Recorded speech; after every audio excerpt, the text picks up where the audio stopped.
Dear people watching and listening, Assalamu alaikum. Kindly like and share this video and subscribe to my YouTube channel. Kindly support my channel by contributing to my Patreon account so that I can continue making such audiobooks for you. The Muslim Conquest of Persia by Lieutenant General A.I. Akram. This book tells in detail about the Arab conquest of Persia, also known as the Arab conquest of Iran, during the Rashidun Caliphate from 633 to 654 AD. This conquest brought the fall of the Sassanid Empire, which was in power for over 4 centuries, while rivaling its neighbor, the Eastern Roman Empire of Byzantine.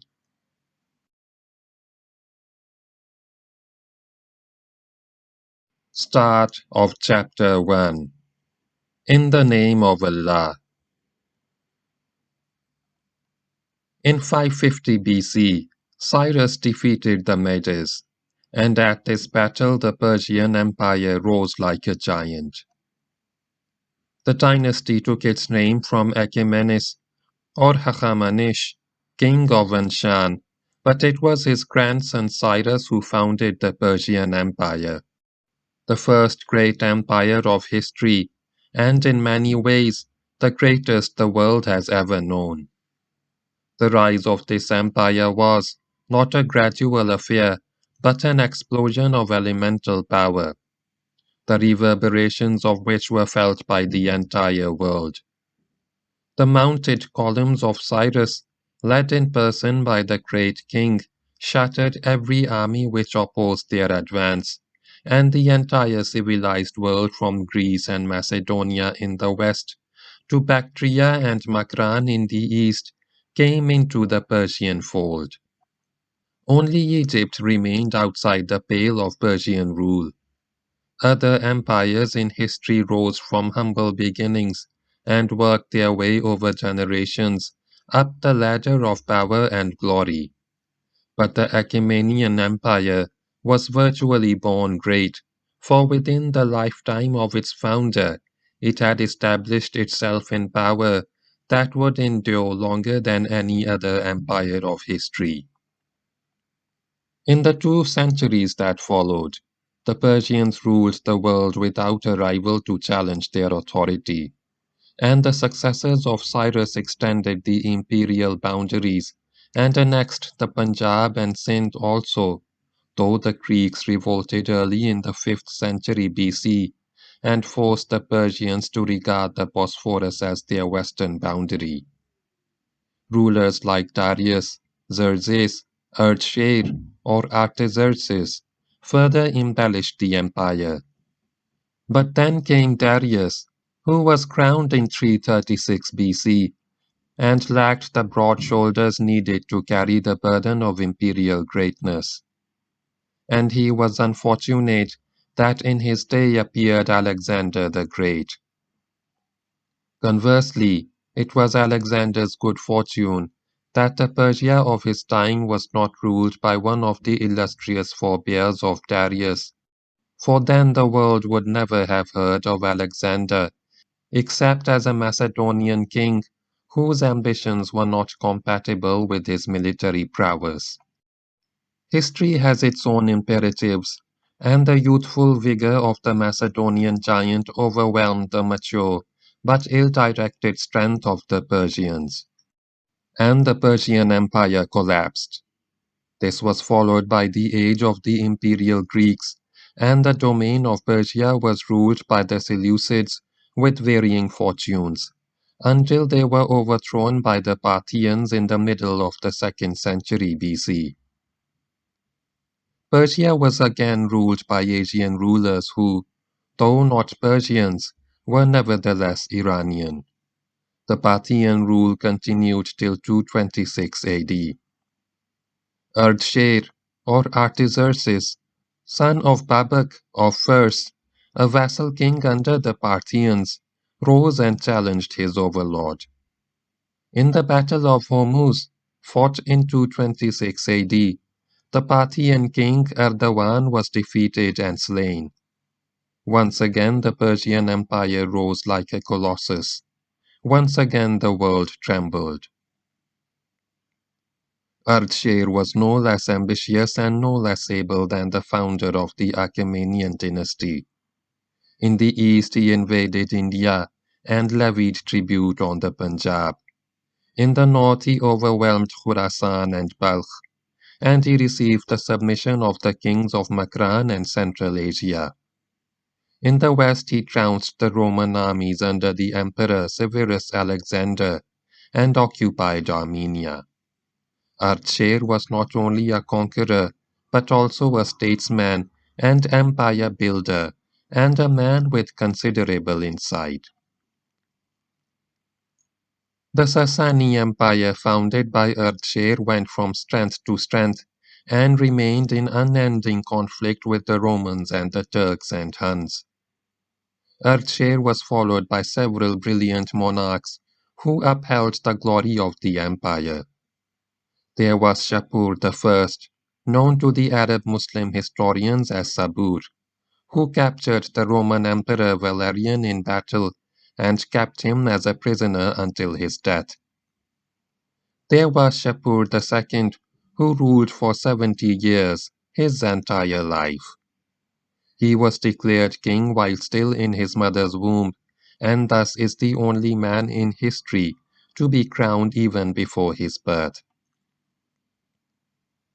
He was known as Zul Aktaf, which means the shoulders man, and got his name because in his battles against the Arabs in the Persian Gulf, he pulled out the shoulders of all able-bodied Arabs who fell into his hands. There was Bahram Ghor, the great hunter, who is reputed to have fought and slain a rogue elephant single-handed. And there was Anushirwan, the just, the last of the glorious Persian monarchs. Anushirwan reigned for 48 years and died in 579, 9 years after the birth of Prophet Muhammad, sallallahu alaihi wasallam. He came to the throne after the empire had suffered a series of military setbacks, but re-established it at the peak of glory, where by its distinguished heritage the Persian Empire belonged. He shattered the Romans in several campaigns and wrested Syria and Alexandria from them. He vanquished the Turks and the Abyssinians and placed the imperial frontiers beyond Balkh, Farghana, Samarkand, and the Yemen. He even raided the island of Ceylon. But Anushirwan was more than a conquering hero. He was a superb statesman and recognized the empire and the army and divided the political structure of his domain into 4 great satrapies, each of which was like a dominion ruled by a satrap, or viceroy, known as Isbahbud.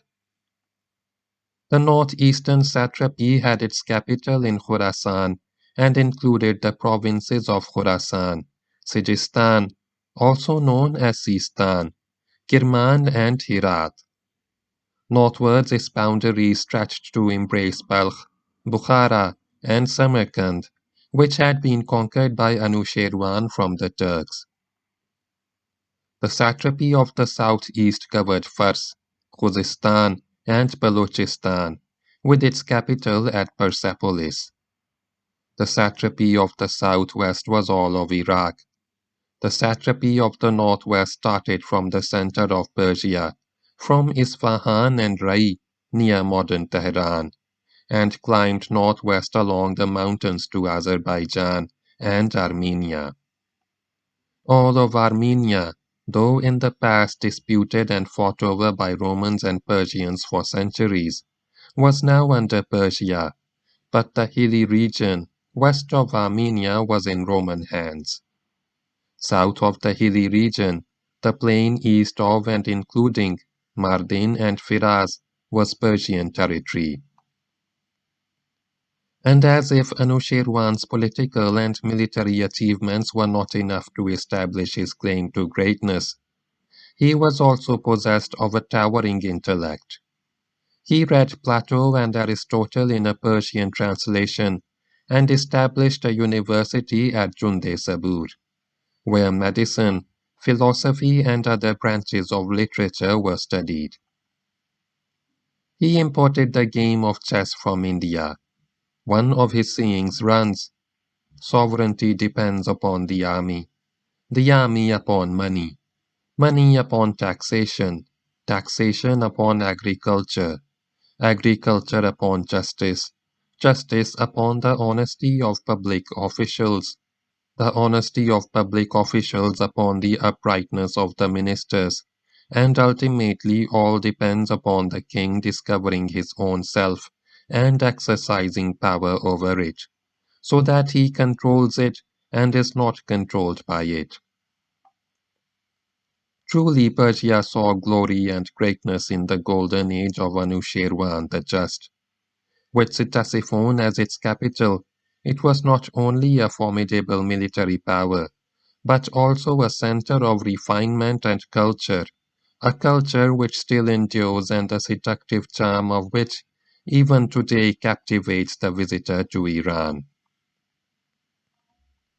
But after Anushirwan, the empire declined, and its western lands were recaptured by the Romans.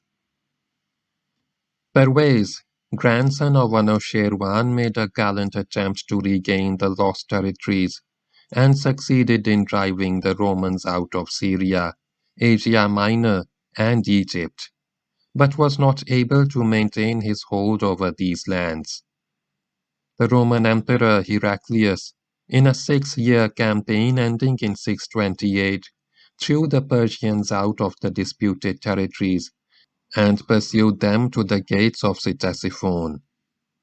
Pervez, having lost the love and respect of his subjects, was dethroned by his own son, Shiruya, also known as Siroz, who first imprisoned, then blinded, then killed the aged monarch. The decline of Persia reached its climax in the time of Shiruya, who, not content with the heinous crime of patricide, turned to worse cruelties. So that none may dispute his right to the throne or pose a challenge to his authority, he had all the male members of his family killed, with the exception of his son, Ardsher. The estimate of those of the house of Anushirwan who lost their lives to the maniacal fury of Shiruya, adult and child, varies from 15 to 18, and Shiruya reigned for only 7 months before he too was dead. With his death, the confusion became worse, and there is confusion also in the accounts of the early historians about the order in which various emperors followed Shiruya and the duration of their respective reigns. All that is certain and unanimously accepted is the position of Yazdjurd bin Shahryar bin Parvez, who escaped the assassins of Shiruya and became the last Persian emperor of the line of Sasan. This ill-starred young man was to see the final disintegration of the great empire of Persia. Between Shiruya and Yazdjurd, there were about 8 rulers in a period of 6 years, and these included 2 women, Buran and Azarmitukht, both daughters of Khosrow's Pervez. The first of these, Buran, proved a wise and virtuous monarch, but lacked the strong hand needed to arrest the decline in imperial affairs. She was crowned during the lifetime of the Holy Prophet, sallallahu alaihi wasallam, who, when he heard of her coronation, made his famous remark, "A nation will never prosper that entrusts its affairs to a woman." There were some strange incidents of crowning and killing during this unhappy decade. There was Baraz, a distinguished general who had spent a lifetime campaigning against the Romans and had lost several battles to Heraclius. Wishing to turn the chaos of the empire to his own advantage, he marched on the capital and captured it by guile. Whereafter he killed the child emperor, Yazdjurd, and placed himself on the throne. But the public was outraged and swore, "Never shall the likes of him reign over us." 40 days later they killed him, and tying a rope to his feet, dragged him back and forth through the streets of Ctesiphon. And there was Firoz, who had no desire to be emperor, and was led unwillingly to the throne. This man had an enormous head, and when they forced the crown down it, he found it a most uncomfortable experience and protested, "What a tight crown!" This unseemly remark left the courtiers aghast, and they killed him within the hour and placed another man on the throne. And so this absurd drama rolled on around a throne on which had sat such glorious monarchs as Yazdjurd bin Babak and Shapur and Anushirwan the Just. Yazdjurd, the last of the Sassanids, ascended the throne in 13 Hijri, that is 634 AD, when the fortunes of Persia were at their lowest ebb. What follows in the rest of this chapter is a condensation of part 3 of the Sword of Allah, which describes in detail the invasion of Iraq by Khalid bin al-Walid, radiyallahu ta'ala anhu. Link to the complete audiobook, Khalid bin al-Walid, The Sword of Allah, is given in the description, including the pinned comment below. It was during the reign of the Empress Buran that Muthanna bin Harisa turned his attention to Iraq. Muthanna was a chief of the tribe of Bani Bakr, which inhabited the northeastern part of the Arabian Peninsula and the southern fringe of Iraq. Seeking adventure and spoils, and encouraged by the disarray which was apparent in the political affairs of the Persian Empire, Muthanna took a band of his followers and began to raid into Iraq. At first he stuck to the periphery of the desert, so that he could withdraw quickly into the safety of the sandy wastes. But gradually his incursions became bolder, and he struck as deep as Kaskar on the east bank of the Tigris. His raids reached their climax during the year of the apostasy. At first he stuck to the periphery of the desert, so that he could withdraw quickly into the safety of the sandy wastes. But gradually his incursions became bolder, and he struck as deep as Kaskar on the east bank of the Tigris. His raids reached their climax during the year of the apostasy, when Arabia was rocked by mortal combat between the Muslims and the apostates, a combat which began with the death of Prophet Muhammad sallallahu alaihi wasallam in June 632, and ended with the crushing of the last revolt in March 633. And Muthanna varied his objectives, striking now in the east, now in the west. Most of his raids, however, were in the region of Uballa, and he returned from these raids with spoils to dazzle the hungry Arab of the desert. The Persian garrisons were helpless against Muthanna's ghost-like riders, who vanished as rapidly as they struck. Encouraged by his successes, Muthanna approached Caliph Abu Bakr radiyallahu ta'ala anhu. This was in early February 633, late Zulqa'dah 11 Hijri. He painted a glowing picture, the vulnerable state of Iraq, the riches that waited to be plundered, the prolonged political crisis which bedeviled Persia, the inability of the Persian garrisons to fight mobile, fast-moving engagements.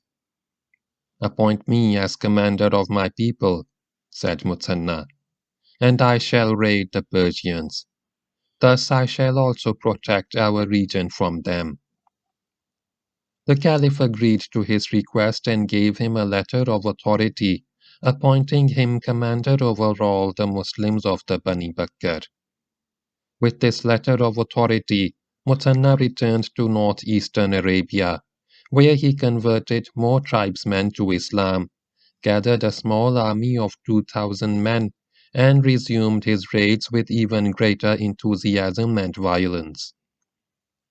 Meanwhile, in the middle of February 633, Abu Bakr wrote to Khalid, "Proceed to Iraq, start operations in the region of Ubayd, fight the Persians and the people who inhabit their land. Your objective is Hira." Khalid bin al-Walid was at this time at Yamama, where 2 months before he had defeated the forces of the false prophet, Musaylama the liar. Following the instructions of the Caliph, he mustered soldiers and in about the third week of March, 633, beginning of Muharram, 12 Hijri, set off from Yamama. But before starting, he wrote to Hormuz, the Persian governor of the region of Ubayd, "Submit to Islam and be safe, or agree to the payment of the jizya, and you and your people will be under our protection. Else you will have only yourself to blame for the consequences, for I bring a people who desire death as ardently as you desire life." Hormuz was incensed by this threat from a nation which the Persians regarded with contempt, and marched with his army to Kazima, which lay on the direct route from Yamama.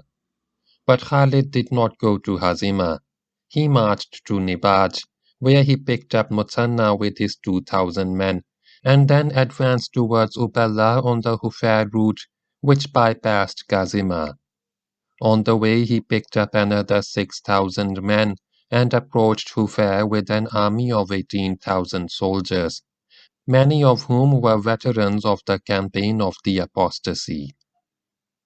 Khalid knew the fine quality and numerical strength of the Persian army, and the courage, skill, and armament of the Persian soldier.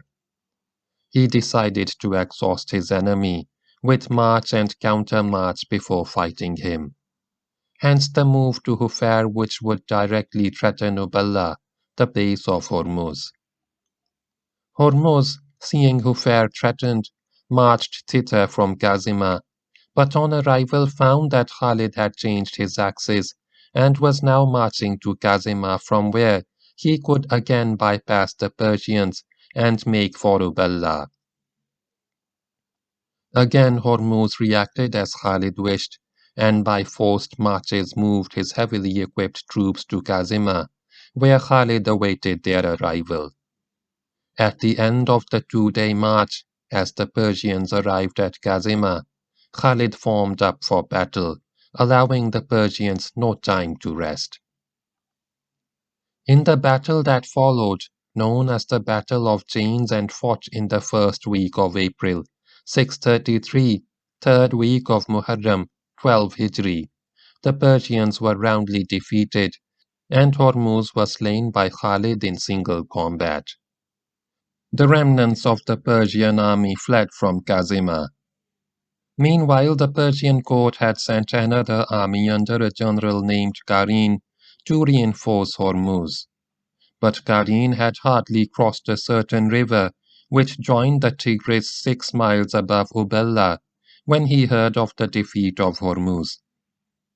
The survivors of the army of Hormuz also joined Qarin, and he prepared for battle near the south bank of the river. Khalid, advancing from Kazima, arrived at the river, and in the third week of April, 633, beginning of Safar, 12 Hijri, was fought the Battle of the River. The Persian army was again shattered by the Muslims, and the Qarin and the Persian generals commanding his wings, Qubaz and Anushjan, were killed in single combat by Muslim officers.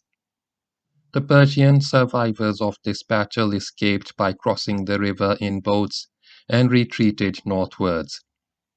According to Tabari, 30,000 Persians lost their lives in this battle. The twin disasters of Kazima and the river stunned the Persian court at Ctesiphon, and for the first time, the Persians realized the seriousness of the Muslim invasion. They correctly appreciated that Khalid would march westwards to Hira so that he would remain in Arab country and also be near the desert, where the Persians could not follow him in case he suffered a reverse. Another two armies were raised at Ctesiphon, and as soon as the first one was ready, it was placed under Andarzaghar, who was ordered to proceed to Walaja, and there await the arrival of the second army, which was still in the process of being formed. The second army would be commanded by Bahman, one of the top military personalities of the realm, and at Walaja, both armies would combine under Bahman's command and offer united resistance to the invaders. But the Persians had not allowed for the speed of Muslim movement. Khalid marched to Walaja and arrived there before the second Persian army could join the first, and faced Andarzaghar in battle. There, in early May 633, third week of Safar, 12 Hijri, the two forces came to grips in a fierce fight, in which the Muslims again prevailed.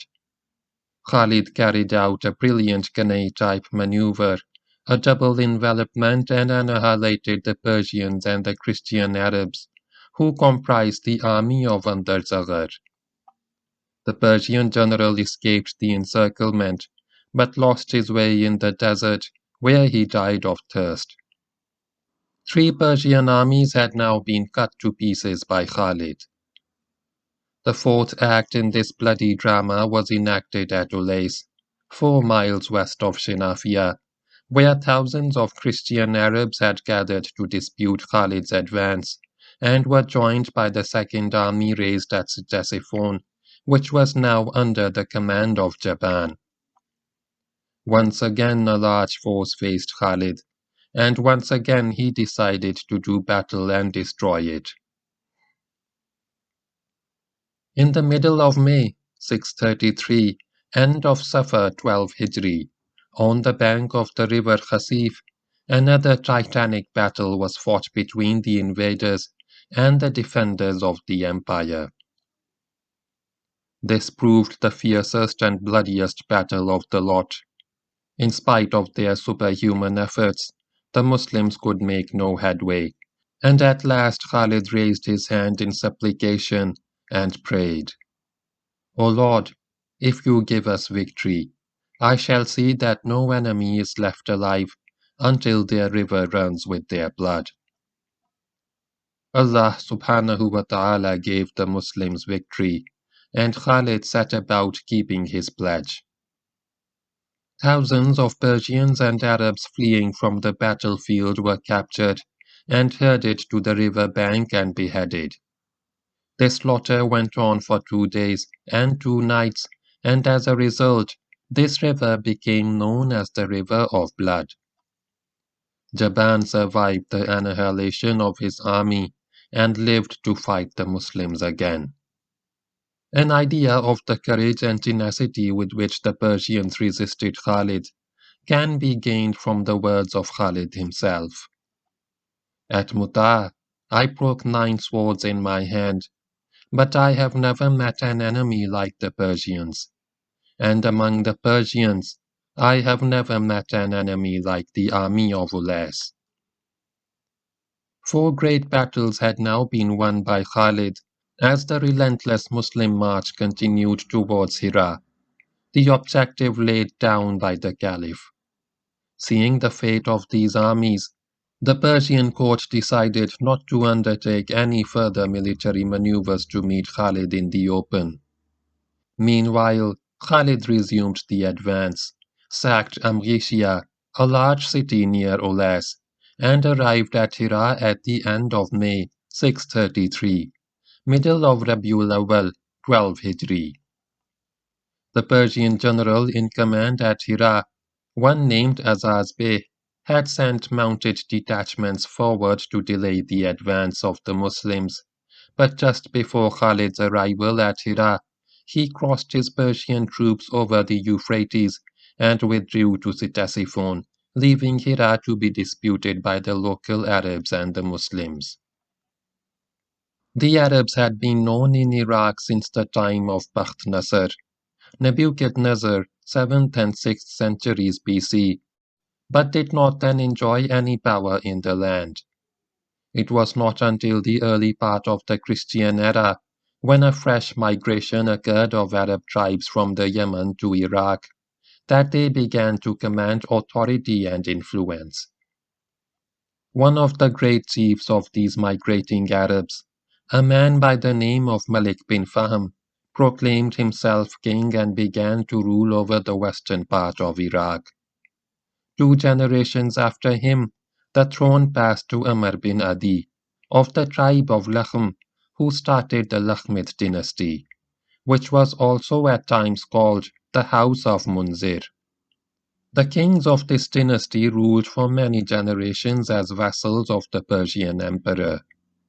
The last of the House of Munzir was Noman bin Munzir, who committed an act of disloyalty against Khusro's Pervez, for which he was sentenced to death. The sentence was carried out in style. He was trampled to death by an elephant. This led to a revolt by the Arabs of Iraq, which was soon crushed by the emperor, and with this abortive revolt ended the House of Munzir. Khusros then appointed a new king, Iyas bin Qubaysa of the tribe of Tai, to rule over Iraq, and for some years this man enjoyed a reasonable degree of autonomy. Then most of his authority was taken away, and Persian generals and administrators took over the entire government of the land. Iyas remained a titular king, with his capital at Hira. And now Iyas found himself facing the greatest soldier of the time, in command of the finest army of the time. After a day of nominal resistance in the 4 citadels of Hira, Iyas surrendered to the Muslims and was pleasantly surprised to find how generous were the terms offered by Khalid. All that the vanquished Arabs had to do was pay the jizya, the rate of which was laid down, and they had to provide guides and spies for the Muslims. After the fall of Hira, Khalid sent several columns across the Euphrates, and the entire region up to the Tigris below Ctesiphon was subdued by the Muslims. Khalid also wrote to the Persian court, "In the name of Allah, the Beneficent, the Merciful, from Khalid bin al-Walid to the kings of Persia. Praise be to Allah who has disrupted your system and thwarted your designs. And if he had not done so, it would have been worse for you. Submit to our orders and we shall leave you and your land in peace. Else you shall suffer subjugation at the hands of a people who love death as you love life." A month after Hira was taken, Khalid marched north and captured Anbar. Then he turned south and captured Ainut Tamr, where he first fought a battle with the Christian Arab army in the open, and then took the fortified city. While here, he received a call for help from Ayaz bin Ghunnam, who had been sent by Caliph Abu Bakr radiyallahu ta'ala anhu to capture Domatul Jandal, the present Al-Jawf in northwestern Arabia. With part of his army, Khalid marched to Domatul Jandal, captured it, and returned to Hira with Ayaz and his troops under command. When Khalid marched to the aid of Ayaz, the Persians came to believe that he had left Iraq for good and determined to venture out again to deal with the Muslim invaders who remained in their land. They raised 2 fresh armies and placed one at Usaid and the other at Khanafis. Both places were west of the Euphrates and northeast of Ainut Tamr.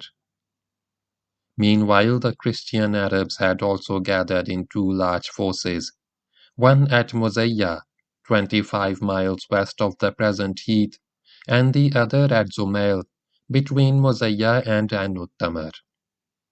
The Persian plan was to concentrate all these forces into one mighty army and drive down to Hira, where the Muslims would be crushed in one powerful operation. Khalid responded to the challenge with his characteristic speed and boldness.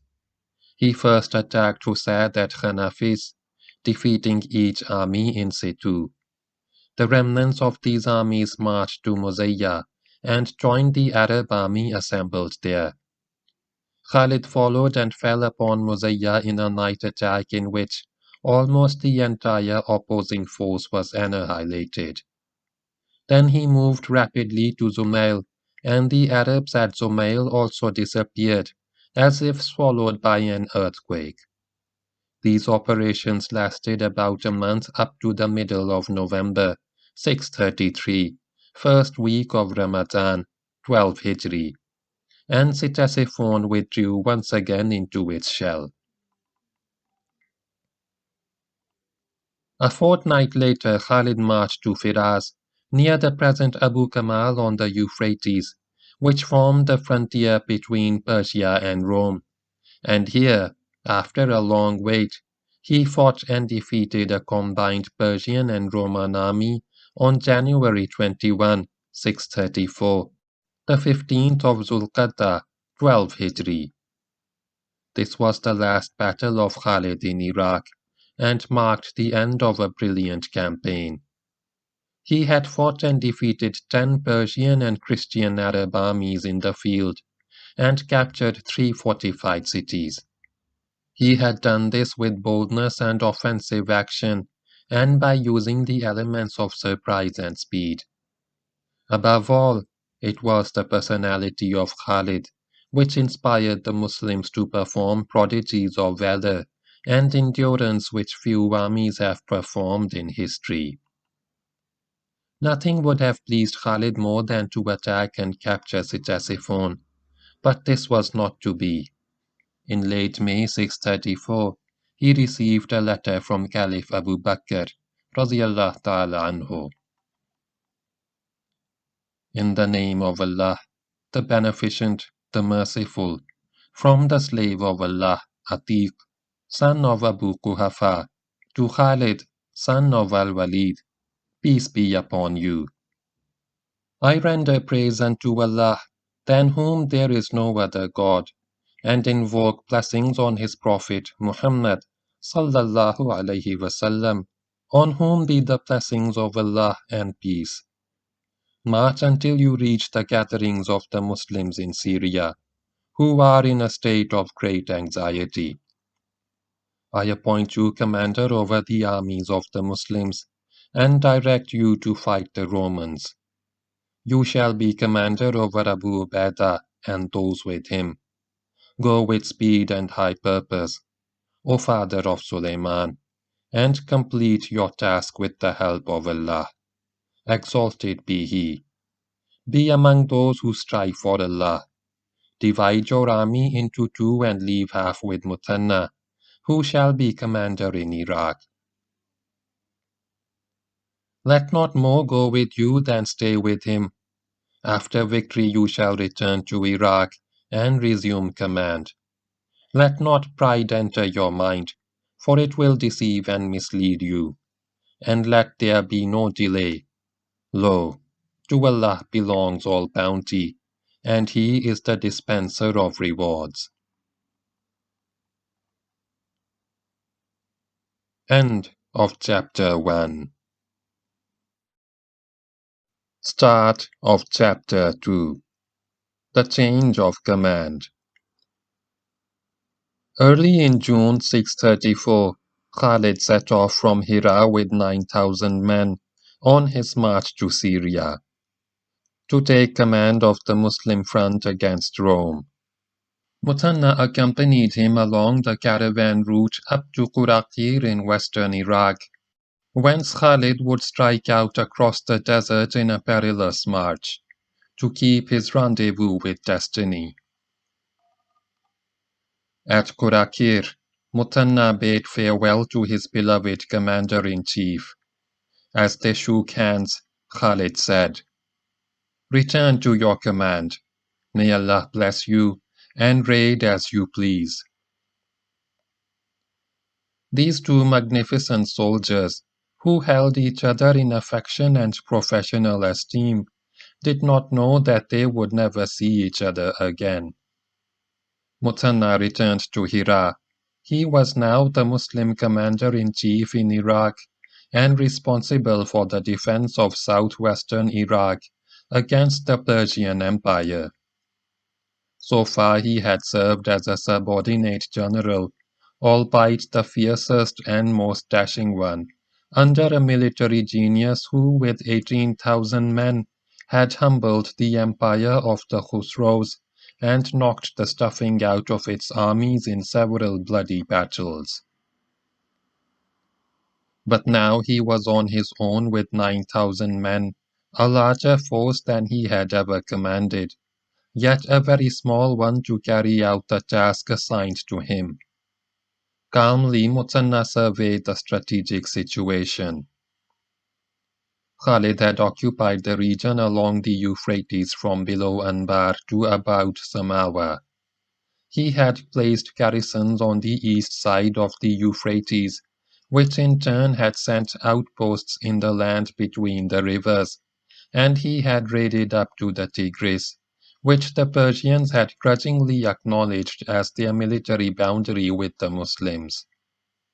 No Persian garrison remained west of the Tigris, but the southern part of Iraq, the area around Uballa, which Khalid had occupied in his very first move from Arabia, had been abandoned by the Muslims because in the later part of Khalid's campaign, with a shift in emphasis to the Euphrates, it had lost its strategical importance. The Persians would no doubt take the offensive against the reduced Muslim army, and if Muthanna remained on the defensive and awaited the Persian attack, his chances of holding on to Iraq would be slim indeed. Muthanna decided that the best policy was to maintain the psychological ascendancy which the Muslims had gained over the Persians and keep them on the defensive. He increased the violence of the raiding, and his column struck in the vicinity of Anbar and Ctesiphon, and penetrated north of Ctesiphon and as far east as Kaskar on the Tigris. And Muthanna awaited with confidence the next Persian move, which he knew would come.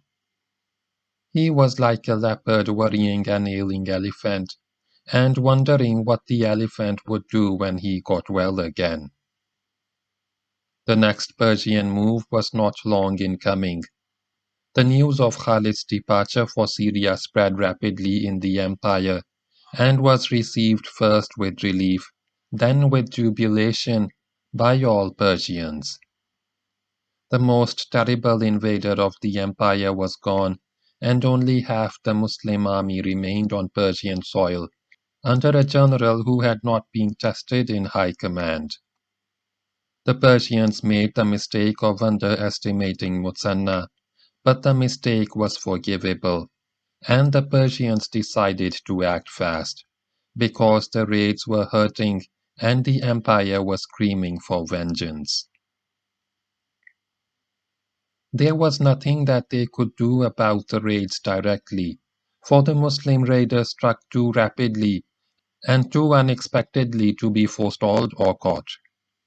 The best course was to eliminate the base from which the raids originated, and in doing so, also destroy or expel the Muslim army from Persian territory. With this end in view, a new Persian army of 10,000 men was put together and placed under Hormuz, who was also given a war elephant. Hormuz was told to conquer Hira, and with this objective in mind, he set off from Ctesiphon. As Hormuz started his advance towards Hira, the Emperor Farrukhzad Khusro wrote to Muthanna, "I have sent you an army from the most degraded of the Persians. the swineherds of keepers of hens. I shall fight you only with these. This letter is indicative of the arrogance and folly which frequently mark the political decline of empires. Farrukhzad was the last but one of the Sasani emperors, and had been crowned a year before as successor to Firoz of the Big Head. While only 2 or 3 weeks before, when Khalid was still in Iraq, the best of the Persians were afraid to face the Muslims in the field. Now the emperor wrote of sending against them an army of swineherds and keepers of hens. Surely you yourself are one of these too, replied Muthanna, who was the last man to be intimidated by such insulting threats. Either you are an oppressor, and that is evil for you and good for us, or you are a liar, and thus the most horrible in the sight of Allah. Praise be to Allah, who has reduced you to the level of swineherds and keepers of hens. The contents of Muthanna's letter were soon the property of all Ctesiphon, and the people in the capital wondered whether it was wise of their emperor to thus provoke a people whom the bravest of them had learned to treat with respect. But Muthanna was already on the march when he received and answered the threat of Farrukhzad, for hardly had the Persian army left Ctesiphon when the Muslim outposts informed their commander of the move. The Muslim move was faster than that of the Persians, and they arrived at Babylon shortly before their enemy. A mile beyond Babylon, Muthanna crossed a small river known as Sarat, now called Nahrun Nil, and deployed his army of about 8,000 men with the Hila branch of the Euphrates, covering his left flank. Here, safe against outflanking maneuvers, Muthanna awaited his adversary. The following day Hormuz appeared in sight and also arrayed his forces for battle, placing his one elephant in the center of the front rank. This was some time in late June or July 634, late Rabiul Akhir or early Jamadiul Awwal 13 Hijri. The two forces were fairly evenly matched, with the Persians a little superior in strength. The details of the Battle of Babylon are not known, but it is described as a violent one with both sides giving as well as they took. After the combat had proceeded for some time, two Muslim stalwarts were able to blind the elephant with javelins, and the infuriated beast, not knowing where it was going and what it was doing, rushed madly about the battlefield, scattering the soldiers and breaking up lines of battle. Apparently, it caused more confusion in the Persian ranks than in the Muslim, and as Muthanna increased the pressure of his attack, the Persian front broke. The defeated army retreated hastily from the battlefield and made its way back to Ctesiphon. The withdrawal appears to have been an orderly one, even though Muthanna followed the Persians up to their capital, harassing the retreat, before returning to reform his garrisons and outposts. This was Muthanna's first battle with the Persians since the departure of Khalid, and the Persians now knew that the new Muslim commander-in-chief was a man to be reckoned with. There were changes also in the higher political and military structure of Persia, the first of which related to an earlier event. 2 years before, the Princess Azarmitukht, the second of two royal sisters, daughters of Khusro's Pervez, ascended the throne. She was one of the most beautiful women of Persia. Not many weeks had passed when the throne was coveted by one of the four satraps of Persia, Farrukh Hormuz, satrap of Khorasan.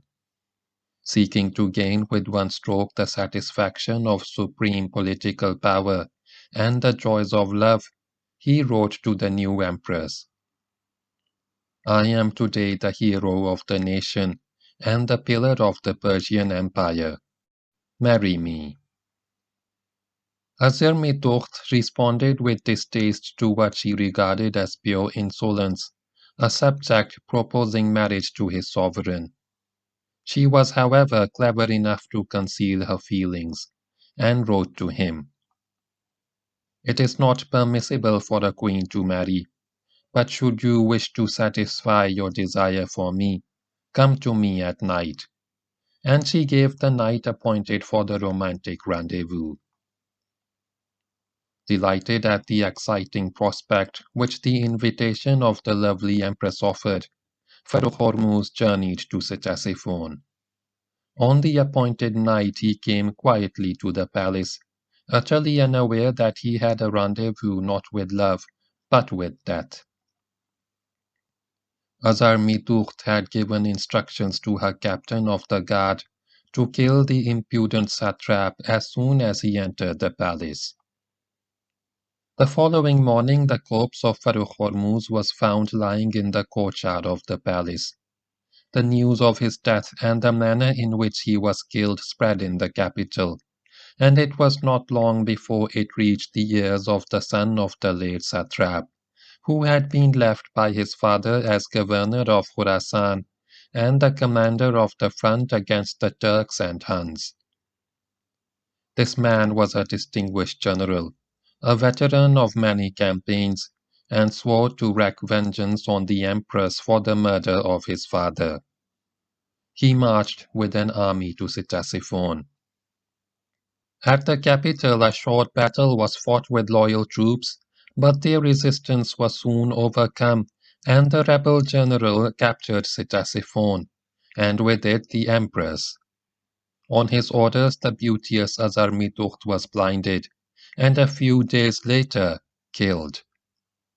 The general, supported by his troops, was now master of Persia.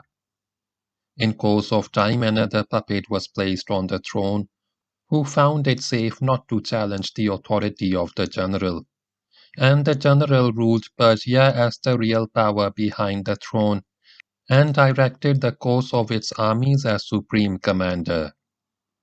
It was he who conducted the campaigns against Khalid, and although the Persian armies were decimated in battle, his direction of the war was flawless. This general was also a renowned astrologer, and would seek to discover in the movements of the stars the course of future events. Because of his supposed insight into things unseen and the chaotic conditions of the empire, one friend asked him confidentially, "What draws you to this? You can see how things are." The general replied, "The love of glory." The general's name was Rustam. An even bigger change which occurred related to the Persian throne and resulted from the Battle of Babylon. For the Muslims it was just another victory, but to the Persians it was more than another defeat. While they had acknowledged the superiority of Khalid's genius and bowed to the inevitability of his victories, it now appeared that even the successors of Khalid were cast in the same mold and would further humiliate the great empire. The Persians were a brave people and reacted with anger to this defeat. A clamor went up in Ctesiphon against the Emperor Farrukhzad, who was blamed for provoking the Muslims unnecessarily with his uncouth insults. The clamor turned to violence, and the emperor was killed. Once again the throne of Persia was vacant and awaited the next occupant. This time, however, it seemed that there was none available, because after the massacre of the princes by Shiruya, very few had been left who belonged to the ruling Sasani family. And these few had one by one ascended the throne, and had one by one been killed by a fickle court and a fickle people. But a vigorous search was nevertheless conducted, and it was not long before a prince of the royal blood was found living in obscurity in Estakhr or Persepolis. Yazdjurd, son of Shahryar, son of Khosrow's Pervez, a youth of 21, was brought to Ctesiphon and crowned. He was a fine young man who seemed to possess all the qualities of personality and character which the declining empire needed to arrest its decline. The Persians were filled with new hope. The young emperor, in spite of his ignorance of political matters and court protocol, or perhaps because of it, threw himself with vigor into state affairs and the reorganization of the military forces. Rustam remained commander-in-chief as before, for the Persians could not afford to lose the services of a man of such military talent and experience. But in his new relationship with the emperor, there was now a better balance between the army and the throne. The spirits of the Persians rose again. They looked upon Yazdjurd as a savior who would throw the invaders out of the empire, as many of his illustrious forebears had done. In any case, the martial quality of the Persian army and the Persian soldier was, and had always been high, for although the empire had declined politically, its military effectiveness had not declined. The Persian army, including its Arab auxiliaries, was the most formidable and most efficient military machine of the time. Led by experienced and dedicated veterans, it was a proud, sophisticated, and well-tried force which gloried in its past achievements and its present might. The Persian soldier was the best equipped warrior of his day. He wore a coat of mail or a breastplate. On his head rested a helmet of either chain mail or beaten mail. His forearms were covered by metal sleeves and his legs were protected by greaves, like leg guards covering the front part of the leg. He carried a spear, lance or javelin, a sword and either an axe or an iron mace, the last named being a favorite and much feared Persian weapon. He also carried 1 or 2 bows with 30 arrows and 2 spare bowstrings hanging from his helmet. Thus powerfully equipped and armed was the Persian soldier. Muthanna had always known that the resources of the Persian Empire were vast, and only needed an organizer to be tapped and channeled against the Muslims. He had always had apprehensions that someday the military equation would turn unfavorable to him and his 9,000 troops. Now it appeared that his fears were coming true. The elephant which he had been worrying about seemed to be getting well again. Muthanna would need help. In the middle of August 634, middle of Jamadul Akhir 13 Hijri, he set off for Medina to seek reinforcements. End of chapter 2. Start of chapter 3. The victories and defeat of Abu Ubayd. Muthanna arrived at Medina to find the Caliph dying. He entered Abu Bakr's chamber and approached his deathbed. The Caliph was alive enough and clear-headed enough to listen, judge, and decide.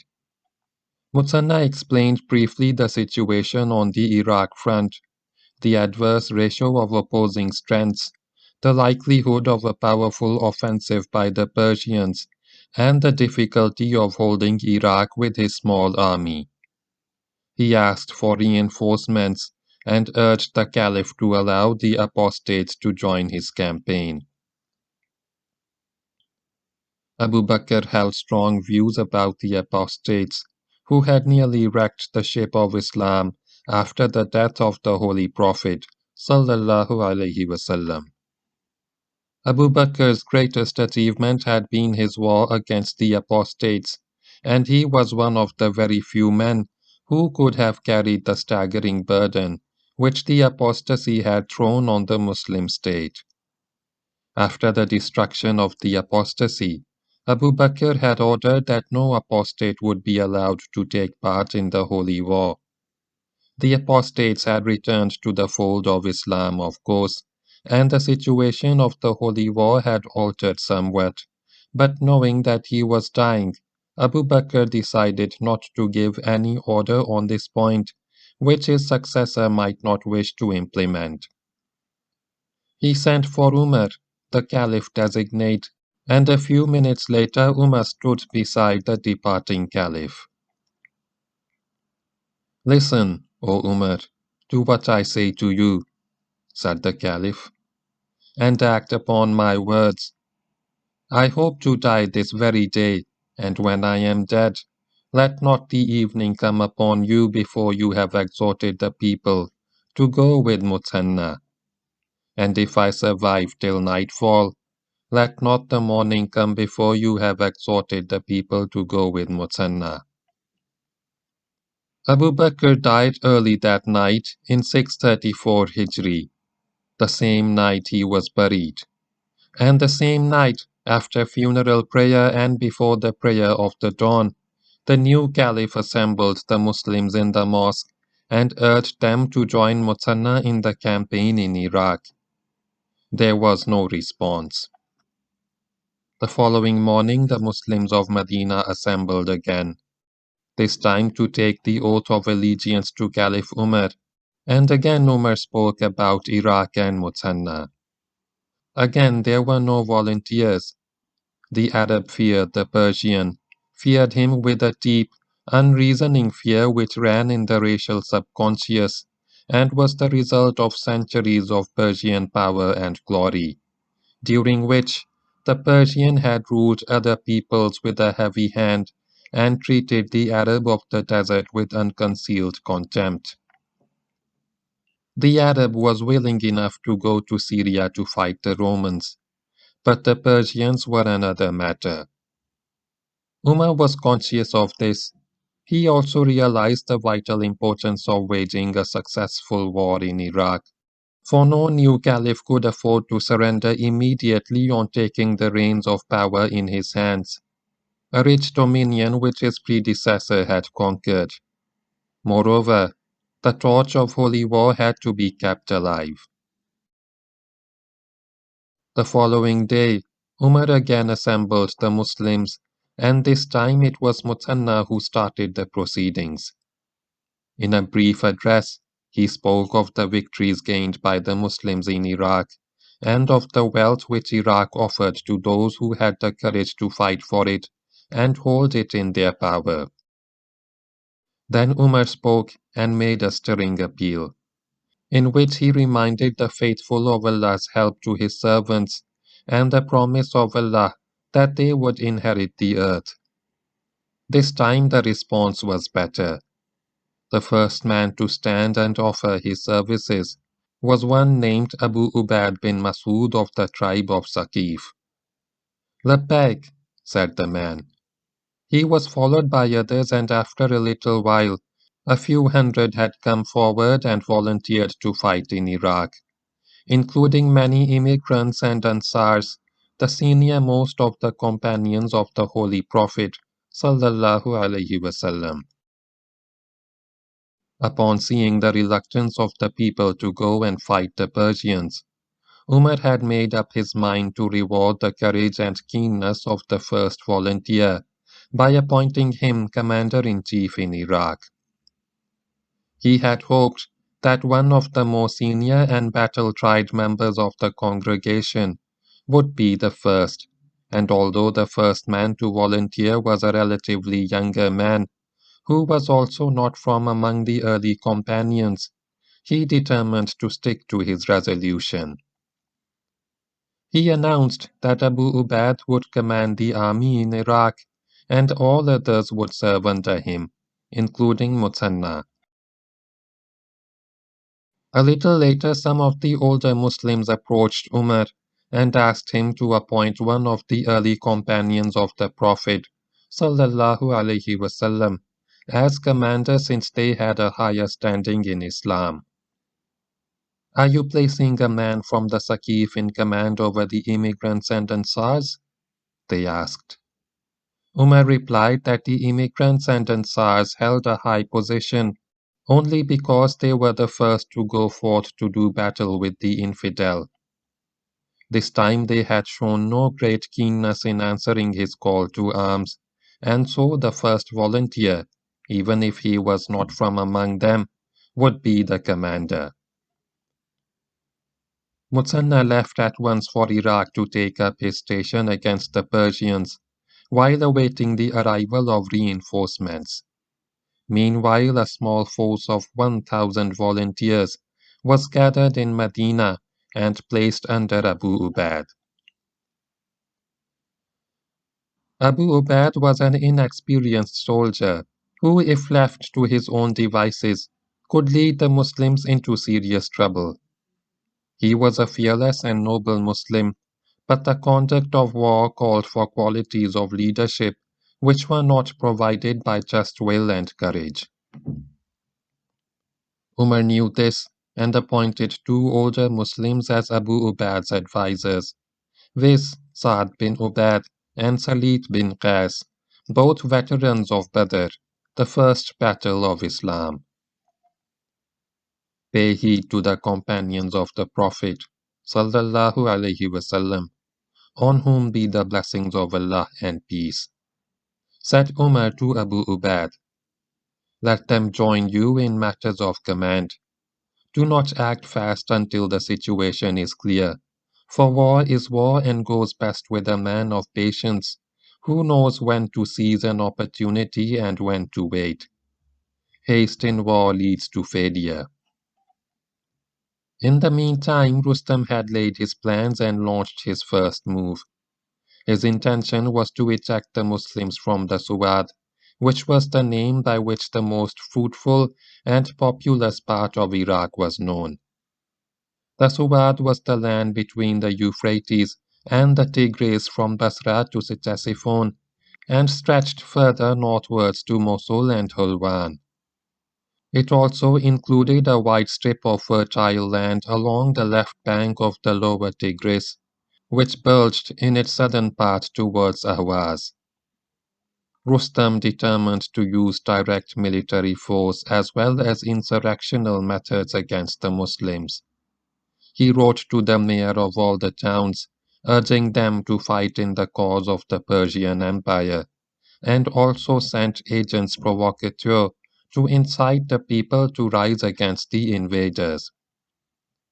As for direct military measures, Rustam formed three small armies, two of which were placed under Narsa and Jaban. Narsa was sent to Kaskar to re-establish Persian government in the eastern part of the Suwad and to act as a bait to draw the Muslims thither. Jaban was sent to the Euphrates to cross the river in the region of Hira and maneuver directly against the Muslim base. These two forces, operating in separate areas, would either force the Muslims out of Iraq or cause dispersion in the Muslim army. They would engage in battle and weaken the Muslims, whereas Rustam would send another force to further exhaust and bleed the Muslim army. Then finally, Rustam would launch the fourth army, his big punch, under the formidable general Bahman, to deliver the coup de grace. It was a finely timed and well thought out plan, and the Muslims, thanks to the inexperience of Abu Ubayd, reacted exactly as Rustam hoped, though with much more vigor and dash than Rustam wished. Musanna returned to Hira to find the Persian moves underway and realized that a major offensive was in the offing. Having spent years as a raider, and having closely watched Khalid's strategy of fighting his battles close to the desert, he had no intention of getting involved in set-piece battles deep in Iraq against numerically superior forces. Some of the Muslim outposts had already pulled back from the Suwad, and now Muthanna withdrew the remainder of his garrisons behind the Euphrates. In his next move, as Jaban approached the Euphrates, Muthanna evacuated Hira and moved down to Khafan in order to tempt Jaban to cross the Euphrates and draw him close to the desert. The elephant seemed well again, and the leopard moved out of his path. Abu Ubayd set off from Medina, and on his way to Iraq called upon all the Muslim tribes through whose areas he marched to furnish warriors for his army. The tribes responded fairly well, and Abu Ubayd was able to recruit another 4,000 fighting men before he joined Muthanna at Ghafan in early October of 634, early Shaban, 13 Hijri. Meanwhile, Jaban had crossed the Euphrates and advanced towards the Muslims. He got to Namarik, near the site of Kufa, and stopped. Jaban had fought Khalid in the Battle of Ulais, in which most of his army of Persians and Christian Arabs had been annihilated in the River of Blood. Jaban himself had only just managed to escape, and knew full well that to lose a battle to the Muslims meant virtual destruction of the army, unless he kept his escape routes open. He consequently decided not to move beyond Namarik, and here awaited the Muslims. He was a brave and skillful general who had earned for his troops a rare tribute from the great Khalid himself. After a week in Khafan, Abu Ubayd moved forward with an army of 12,000 warriors, a good part of which was cavalry. He appointed Muthanna as commander of the cavalry, and on arrival at Namarik, both armies deployed and engaged in battle, of which no details are available. The Persians were defeated and retreated in disorder from the battlefield, while Jaban was captured by a Muslim soldier. The soldier did not know the identity of his distinguished prisoner, who talked him into releasing him on payment of ransom. Later, however, the Muslim discovered that his prisoner was none other than the Persian army commander, who wished to kill him, but Abu Ubayd, a fine true Muslim, ordered Jaban freed for the reason that once a Muslim had given a promise of life and freedom to his prisoner, the prisoner could not be harmed. This battle was fought in the second week of October, 634. It was hardly over when Abu Ubayd decided to advance to Kaskar, 150 miles away, to fight the second Persian army which by its very presence in that region was disputing the Muslim hold over the Suwad. Muthanna, as commander of the Muslim cavalry, was sent off at a fast pace, while the rest of the army crossed the Euphrates and followed on camels. A fortnight later, the Muslims fought and defeated Narsa in battle at a place named Sakatia, near Kaskar, and again the Persians retreated before the assault of the Muslims. Sakatia was sacked by the victors, and a great deal of booty fell into their hands. Abu Ubayd now ordered the return march.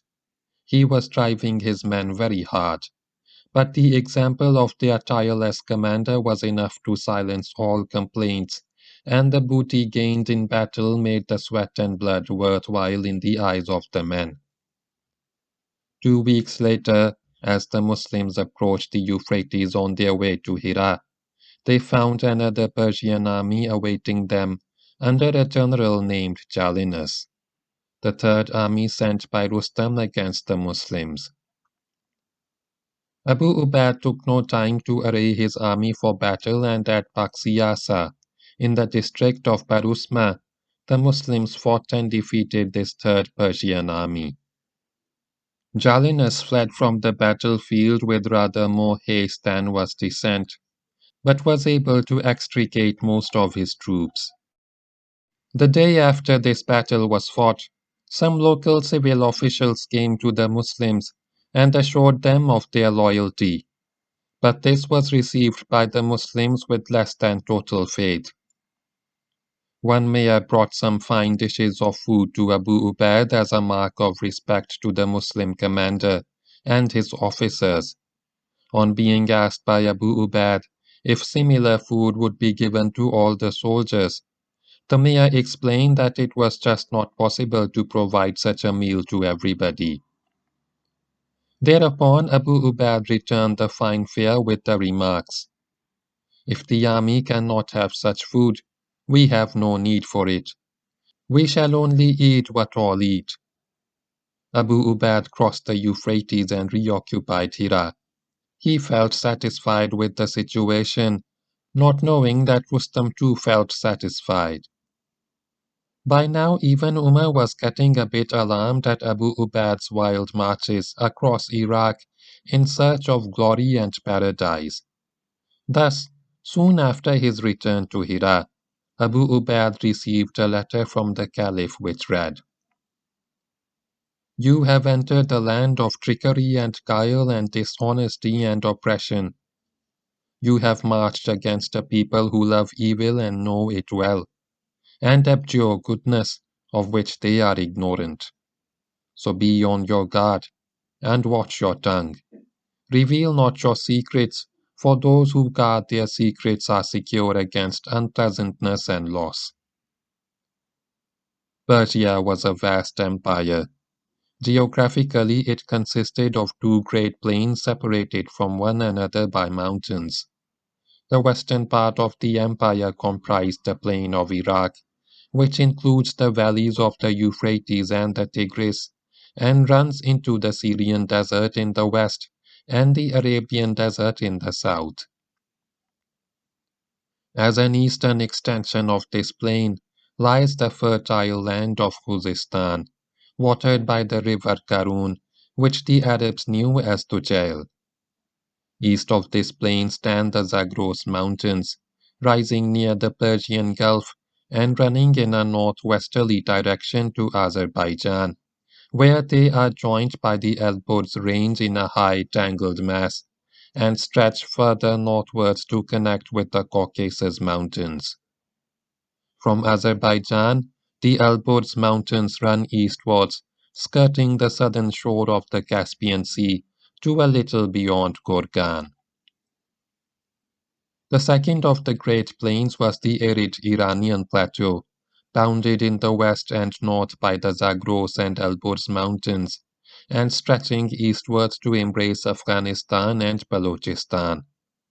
North and northeast of the eastern end of the Elburz Range lay the steppes of Central Asia. The region with which we are most immediately concerned, however, is the Western Plain, which meant mainly Iraq. Islam and Persia were now fighting for Iraq, specifically for the Suwad, the most productive part of Iraq over much of which Khalid had established Muslim rule.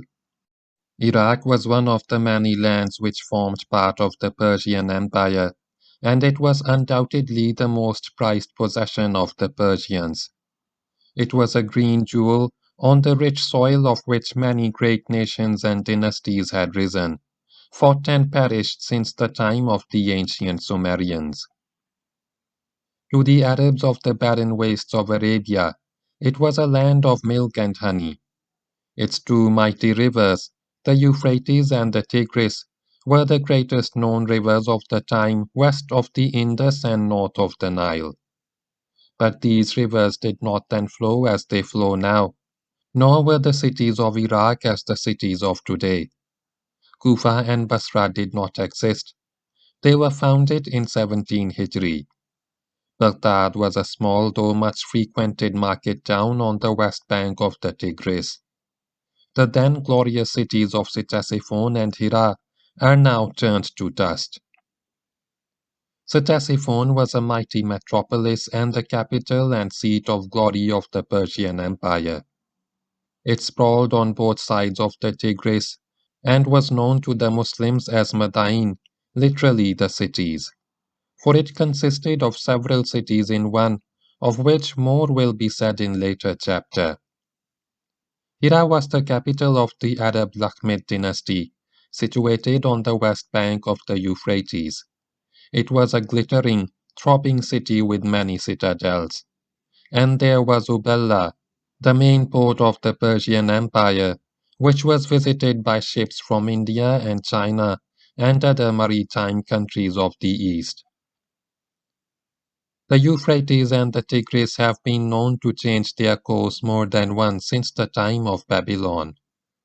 The maps in this book show the course which these rivers flowed in the early days of Islam. The main change from today is in the course of the Tigris. In pre-Islamic times it had flowed in what is its present channel and is known as the Jalatul Ora, which means the one-eyed Tigris. But then it had abandoned this channel and adopted a new course from Kut downwards along the Dujayla, the Little Tigris, and the Akhzar to enter a region of lakes and marshes comprising an area about 100 miles square, just northwest of Uballa. The old bed of the river had then become a dry, sandy bed. The marshes extended much farther north than they do today, and the Tigris picked its way through these marshes to rejoin the bed of the one-eyed Tigris in the region of Mazar, the present Azir, whence it flowed south and southeast into the Persian Gulf. But the Tigris changed its course again in the 16th century and returned to its old bed, the one marked on maps now as the Tigris. This is not, however, the largest branch of the Tigris, for the Gharraf taking off from Kut and joining the Euphrates at Nasiriyah is larger. The Dujayla, which in the early days of Islam was the main channel, is now a modest river, the third largest branch of the Tigris, after the Gharraf and the one-eyed Tigris. The Euphrates followed a clear course down to the present India, whence it split into two main channels as it does today, both sizable rivers, the Hila branch and the main Euphrates. The main branch, the western one, again split up, flowing generally in one large and several subsidiary channels, which over the centuries have changed course several times, though not as drastically as the Tigris. The two main branches reunited at Samawa, whence the Euphrates flowed towards the region of lakes and marshes already mentioned. While some of the water of the river lost itself in the marshes, one clear channel marked on today's maps as the Euphrates retained its distinct identity as it flowed eastwards to join the Tigris at Kurna.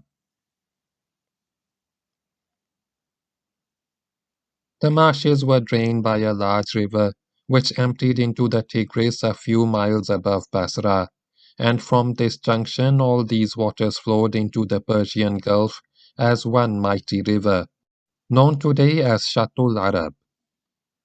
This then was the state of Iraq geographically in the 7th century. It was inhabited by Persians and Arabs and was the part of Persia nearest to the home of Islam. The operations of the last few weeks had gone as Rustam had planned. The Muslims had reacted to his moves as Rustam had hoped, and a certain amount of wearing down had been effected in the Muslim army. But Rustam had not expected that his three smaller armies would be beaten as badly as they were, and was particularly angry with Jalinus, considering that he had fought the Muslims soon after they had been engaged by Jaban and Narsa, should have done better than he did. "Send him ahead," Rustam ordered Bahman, the commander of the main Persian army. "If he retreats again, cut off his head." Bahman was charged with the mission of advancing towards Hira, bringing the Muslims to battle, destroying them in battle, and driving the remnants out of Iraq. The strength of his army is not recorded, but it included a group of war elephants. And to leave no doubt in the general's mind about the importance of his task, the emperor gave him to carry in battle the great standard of Persia, known as the Rafsh-e-Khayyan, the most glorious and most venerated symbol of the empire. The Persian society of the time was an imperial and aristocratic one, and as is inevitable in such societies, it had an elaborate system of ranks to indicate a man's social and official position at the court. The outward symbol of rank was the cap. As a man rose in rank, his cap became more costly. The highest rank below the emperor carried a cap worth 100,000 dirhams, which was studded with diamonds and pearls and other precious stones.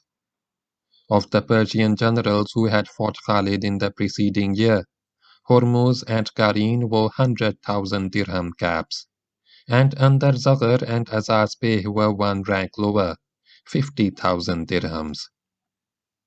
Of these only the last named had escaped alive from the clutches of Khalid. Bahman was 100,000 dirham man. Bahman was also the top soldier of Persia. He was second to Rustam only because Rustam had seized political power and made himself the virtual ruler of the empire. An old veteran, he had fought with distinction under Anushirwan, who had given him the name of Bahman as a title of honor. His actual name was Mardan Shah. He was also known as Zul Hajib, the man with eyebrows, and was so called because he combed his eyebrows upwards. Today we would refer to him light-heartedly as General Eyebrows. Eyebrows marched with his army towards Hira and camped on the east bank of the Euphrates at a place called Kusnatif, some distance north of Hira and of a little below the site of Kufa. From Hira, Abu Ubayd moved up opposite the Persians and camped with 9,000 men on the west bank by a village called Maroha. On the following day, Bahman sent an emissary to the Muslim commander with the message: "Either you cross over to our side, and we shall let you, or we shall cross over to your side, and you must let us." When this message was delivered, the officers standing around Abu Ubayd said, "Do not cross, O Abu Ubayd. We forbid you to cross. Tell them to cross." The obvious strategy for the Muslims was to let the Persians cross, so that the great river would act as an obstacle in the way of Persian retreat, while their own line of retreat would remain open in case of a reverse. But Abu Ubayd was no strategist, and he had become overconfident as a result of the clear but insignificant victories which he had won over the past few weeks. "There shall be none," Abu Ubayd asserted, "more willing to die than us. We shall cross to their side." The officers were horrified at the military blunder which their commander was about to commit. But Abu Ubayd's resolution was strengthened by the knowledge that in this battle he would drink the cup of martyrdom and enter paradise. The night before his wife had dreamed that a man came down from heaven with a vessel from which first Abu Ubayd drank, then his brother Al-Hakam and his son Jabr, and then a few others from his family. She had described the dream to Abu Ubayd, whereupon he had remarked, "This means martyrdom." For the true believer, this was the ultimate trial and the ultimate triumph. Next, Salid bin Qais, the man appointed by Umar as Abu Ubayd's deputy, said, "Never have the Arabs faced the Persians in battle since the beginning of the race, but the Persians have been vastly superior in strength, and have met us with an abundance of equipment and material such as we never possessed. You are now in a place which gives us room for attack and a way of escape, so that we can withdraw and counterattack. You are frightened. Abu Ubaid retorted, no longer amenable to reason. Salid was furious. By Allah, he swore, I am bolder than you. You have been advised and soon you will know. He said no more after this. Finally, Mutanna made an attempt to deter Abu Ubaid from the rash enterprise. O commander, he said, do not cut your means of escape, and do not make yourself and those who are with you a target for the Persians. Mutanna could claim to know more about the Persians than any other Muslim, but he too was silenced by Abu Ubaid, who said, you too are frightened, O brother of Bakr. The allusion was to Mutanna's tribe. As a result of the last exchange, Abu Ubaid removed Mutanna from the command of the cavalry and appointed in his place his own cousin, Abu Mihjan. Abu Ubaid also announced that in case of his death the command would devolve upon his brother Al-Hakam, in case of his death upon his son Jabr, and named several others who would follow in command. These officers were those who had drunk of the heavenly vessels in the dream of Abu Ubaid's wife. Mutanna was left in command of his own tribal contingent, the Bani Bakr. The decision of Abu Ubaid to cross the river was carried back by Bahman's emissary. The Persian could have hoped for nothing better. He pulled his army back some distance from the river bank and deployed it to await the Muslim crossing when it came. Then a bridge was thrown across the river. It was a port bridge and was constructed by neutral engineers, Christian Arabs working under Ibn Saluba, son of the mayor of Qusnatif, who had submitted to Khalid on the conquest of Hira. When the bridge was complete, the stage was set for the Battle of Qusnatif, also known as the Battle of the Bridge. Early in the morning of November 28, 634, 30th of Ramadan, 13 Hijri, the Muslim army began to cross the river by the boat bridge. The Persians stood back as per agreement and made no move for 2 hours or so while their opponents crossed over to their side, but remained arrayed in battle order in tight formation in such a manner that no outflanking movement would be possible. The strongest element in the Persian army was the group of elephants, which stood dispersed in the front rank. Each elephant carried a howdah filled with soldiers armed with javelins and bows, and to each howdah the Persians had tied a palm tree in order to increase the illusion of size. In between the elephants, Bahman had deployed his heavy cavalry to form the front rank. The ground which the Persians left for the Muslims to occupy was not very suitable for movement and allowed little room for maneuver. The more experienced Muslims looked with misgiving at the Persian battle formation and the situation of the battlefield. As the crossing progressed, Abu Ubaid, who was among the first to cross, received the tribal contingents on the east bank and placed each one in position for battle. Soon after the last Muslim had crossed, Abu Ubaid was ready for battle. The cavalry was kept in front and a large contingent of the Saqif, Abu Ubaid's tribe, held the center where Abu Ubaid himself stood with the army standard. The Persians made no move. Abu Ubaid at once ordered the attack, and the Muslim army, preceded by the cavalry, moved forward towards the Persian front. The Muslims were quite close to the Persians when their forward movement became disorganized. The horses saw the elephants, which, with palm trees apparently growing on their backs, made an unearthly picture. The elephants also had bells tied around their necks, or perhaps their trunks, and their riders were able to make these bells ring, which made the beasts appear even more frightening. and the Persian heavy cavalry with horse and rider clothed in shining armor did nothing to reassure the Arab horse. The Arab horse stopped, shied, turned, and bolted. The Muslim riders fought to control their mounts and managed to do so before they had gone too far. But the best of the cavalrymen were unable to persuade their horses to advance upon the Persians. During this confusion, the Muslim infantry moved up and engaged in an archery duel with the Persians, in which the latter had the upper hand because of their more powerful bows and heavier arrows.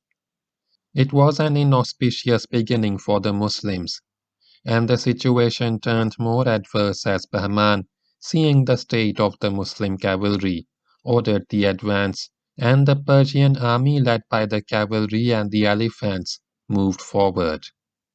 The noise of the elephant bells now became louder, increasing the din of battle. This led to a desperate struggle, in which only the courage of the Muslim soldiers and the example of the Muslim officers prevented a collapse. The Persians made a masterly use of their bows and drove several wedges into the Muslim front, but the penetration was not allowed to go deep. Although crowded and unable to maneuver, the Muslims fighting in groups beat off the Persian attacks, causing heavy losses, and were able to maintain a fairly orderly formation. But it was obvious that the situation would get still more desperate with time. It was now about midday. It was at this stage of battle that one of Abu Ubaid's detractors, a man named Maslama bin Aslam, said to him, "O man, you do not have the knowledge that we have.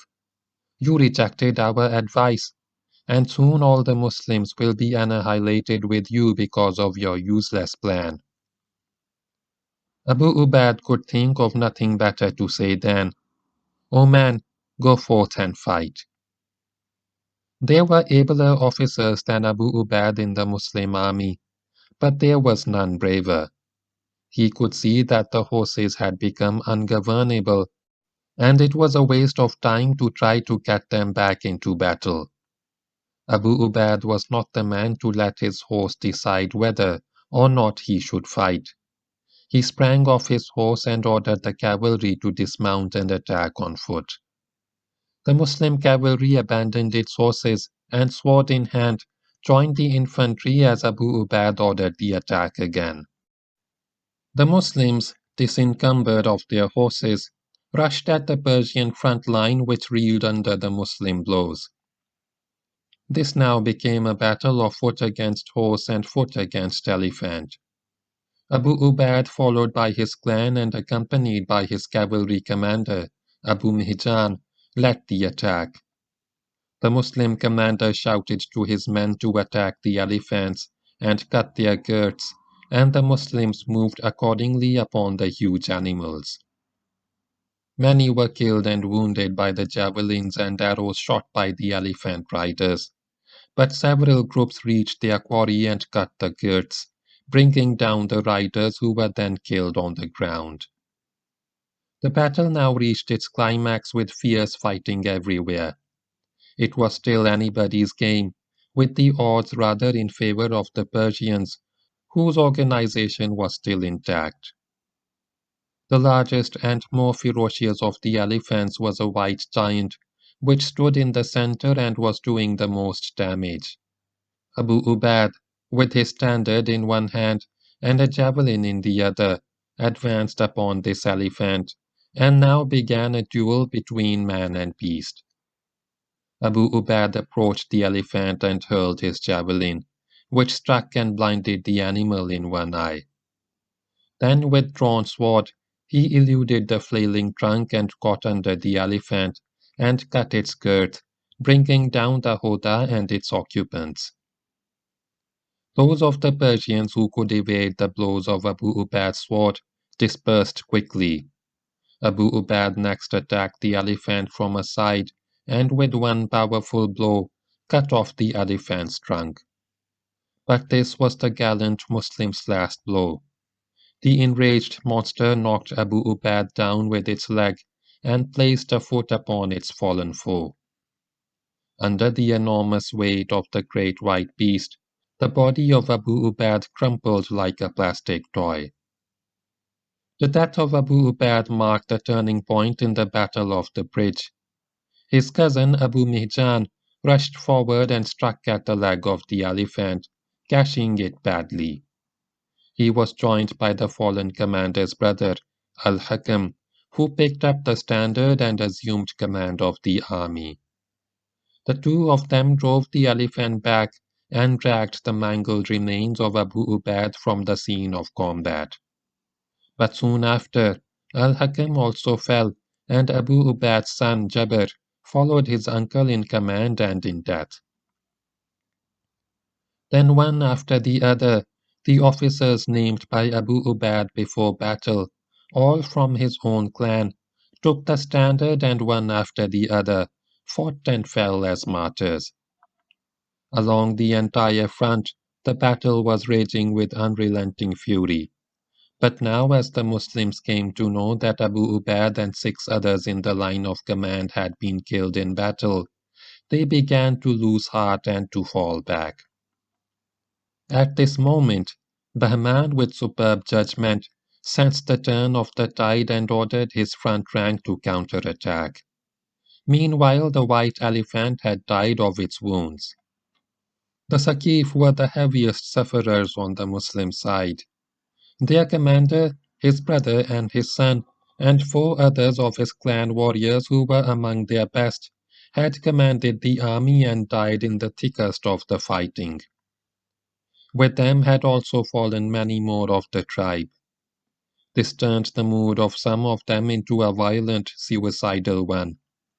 One especially, Abdullah bin Marsad, decided that none should survive this battle. Under the pressure of the Persian heavy cavalry, which was exhilarated by the scent of victory, the Muslims began to retreat rapidly towards the bridge with the intention of crossing to safety. Seeing this move, Abdullah bin Marsad rushed to the bridge, shouting, "O people, die for what your commanders have died for, or fight till victory." As he got to the bridge, he cut the cords which held the nearest boat, and the bridge floated away. The only route of Muslim escape was severed. The Muslim retreat turned chaotic as they rushed to the side of the bridge, while the exulting Persians attacked with great vigor to finish the army of Islam. All order vanished from the Muslim ranks, and it was clear that few, if any, would escape. A large number of Muslims, not knowing what else to do, plunged into the river, even those who could not swim. And the Persians pressed closer and increased the violence of their assaults, confident that not one of their foes would escape the slaughter. But the Persians had not reckoned on Muthanna. This grand soldier once again rose to glory in the darkest hour, which the Muslims were to know in their campaign against Persia. He took command of the army under circumstances when few would dare to even attempt to take command, and organized a rear guard for the close defense of the bridge side. Along with his own veterans, he fought off the Persians as they struggled to get to the helpless, seething mass on the river bank. With Muthanna stood Salid, Abu Ubayd's deputy, and a man who had been one of Khalid's blessed lieutenants, Asim bin Amr. The Persian storm broke on the rock of Muthanna's rear guard, and the Muslims gained a much-needed respite. Muthanna ordered the repair of the bridge and work began at once at the bridge site. He called to the men, "O people, I am with you." Just such an assurance from Muthanna could restore order, for the presence of Muthanna was a battle-winning factor. "Cross calmly and do not panic. Do not drown yourselves. I shall remain at my post until the last of you has reached the other bank."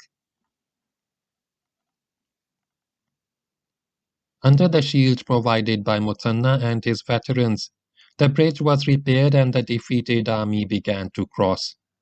At the side stood Abdullah bin Marsad, the man who had cut the bridge. He was still trying to dissuade the soldiers from crossing, and he kept at it until someone caught the misguided fellow and brought him to Muthanna. Muthanna hit the man and asked, "What made you do this?" "So they should fight," replied Abdullah simply. As the crossing proceeded, Muthanna held the Persians off and slowly began to fall back onto the bridge. Then his own men started to cross, and now the Persian attacks increased in fury as their stalwarts struck to cut down the rear guard. Finally, only two men remained on the east bank, Muthanna and Salid. Salid fell dead from a Persian blow, and Muthanna, like the celebrated Marshal Ney in Napoleon's retreat from Moscow, was the last man to cross the river. Muthanna was badly wounded. The worst of his wounds was in his face and mouth, where a Persian spear had struck him. After him, the bridge was hastily dismantled by the Muslims, of whom only a third remained. As the Muslims assembled in their camp at Maroha on the west bank, Muthanna's greatest worry was that the Persians would rebuild the bridge and cross the river, but he was saved from the predicament by the uncertain politics of the Persian Empire. Bahman had determined to cross the Euphrates and put paid to the Muslim account when news reached him of an uprising against Rustam. The capital apparently was in ferment, regarding this as a more serious threat to the empire than the broken Muslim army. He at once ordered a return to Ctesiphon, and the Persian army marched away, leaving a detachment to watch the river. Of the 9,000 Muslims who had taken part in the Battle of the Bridge, 4,000 laid down their lives, of whom a little more than half were drowned. But the brave warriors accounted for 6,000 Persian lives. 2,000 Muslims, all of Abu Ubayd's army, fled, some from the east side of the river, and others after crossing the bridge, and returned to Arabia. When Muthanna counted his men, he found only 3,000 left, almost all of whom were veterans of his own older army, and many of these, including himself and his lieutenant, Asim bin Amr, were wounded. The fugitives who returned to Medina tried to hide themselves, afraid to show their faces. They had actually fought with courage, but were nevertheless ashamed of having left the battlefield as vanquished men. Following a sound strategy, Muthanna abandoned Hira and marched with his weary armies to Ulais, there to rest and recoup. He also sent a messenger to the Caliph to inform him of the fate of the Muslim army in Iraq, and in due course this messenger returned with the instructions of Umar. "Stay at your post. Lo, help shall soon come." This was a terrible blow. Never before had the Muslim state in its brief 13-year history suffered such a crushing defeat, and the impact on Medina was very sad indeed. Umar felt it as a personal loss because the disaster was due to Abu Ubayd's leadership, and he himself had appointed the man to command. It took all the great courage of the man to bear the burden of it with fortitude and equanimity. Those of the fugitives who feared the taunts of others and the wrath of the Caliph need not have done so, for in this tragedy Umar showed how big he was and how broad his shoulders were. "O Lord," he said, "every Muslim is in my charge and I am a refuge for all Muslims. May Allah bless Abu Ubayd. Having crossed the river, if only he had secured his position by the side of a hill, I wish he had not crossed and sought his death, but had returned to me." One much respected Muslim named Mu'adh, a reciter of the Quran, was among those who had fled, and he repented it deeply. Whenever he recited the Quran and came to the verse, "And whoever turns his back to them, except when maneuvering for battle or rejoining a company, he has incurred the wrath of Allah. His habitation shall be hell, a terrible journey's end." He would weep bitterly. Umar consoled him. "Do not weep, O Mu'adh. I am your refuge, and you have returned to me."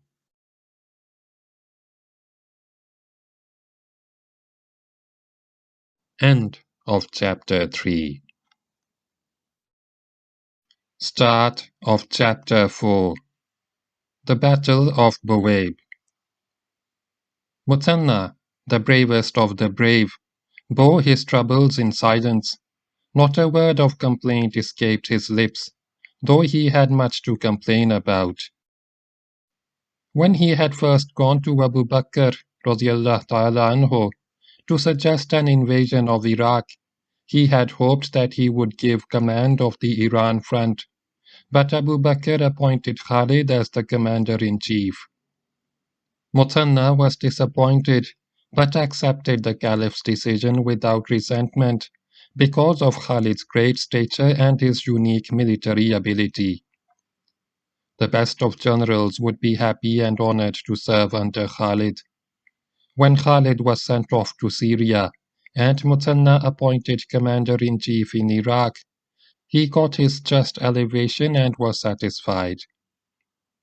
After the Battle of Babylon, when Muthanna went and met Abu Bakr radiallahu ta'ala anhu and asked for reinforcements, he naturally expected that he would remain in command, and this was clearly Abu Bakr's intention also.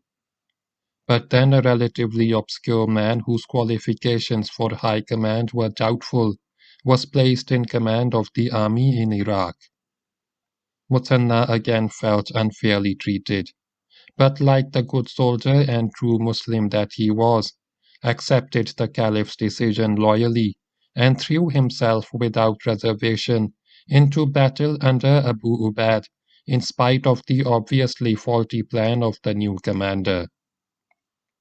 And in the disaster of the bridge, it was Muthanna who took command when all was nearly lost, and saved the Muslims from annihilation, at a personal cost of many wounds. And now that others had messed everything up and left him holding the baby, the Caliph was telling him to stay at his post. If Muthanna had belonged to the Quraysh or been a companion of the Prophet sallallahu alaihi wasallam, his fate may well have been different. But he was only from the Bani Bakr, a distant tribe. In grim silence he nursed his wounds and watched the moves of Persian forces. Far from being downhearted, he awaited his next victim, and soon fate provided him with one. As mentioned in the preceding chapter, Bahman had returned in haste after the Battle of the Bridge to deal with the uprising against Rustam. The details of this uprising are not known, but it was some sort of protest against Rustam, and some of the generals too were involved in it. One of these was Jaban, who had fought and survived in battle against Khalid and Abu Ubayd. On the return of Bahman with his victorious army, order was soon restored in Ctesiphon, and Rustam was again as firmly entrenched as ever. But Jaban was now on the run. With some followers he made his way towards Ulas for reasons not known. Muthanna came to know of his arrival in the neighborhood, and leaving Asim bin Amr in charge of the camp, set off with a few stalwarts to engage the Persians. The two parties met, and Muthanna and his men sprang at the Persians and overpowered them. Muthanna put all of them to death, including Jaban. After this little adventure, which acted as a restorative to the old campaigner, Muthanna returned to his camp at Ulais and awaited the next Persian move.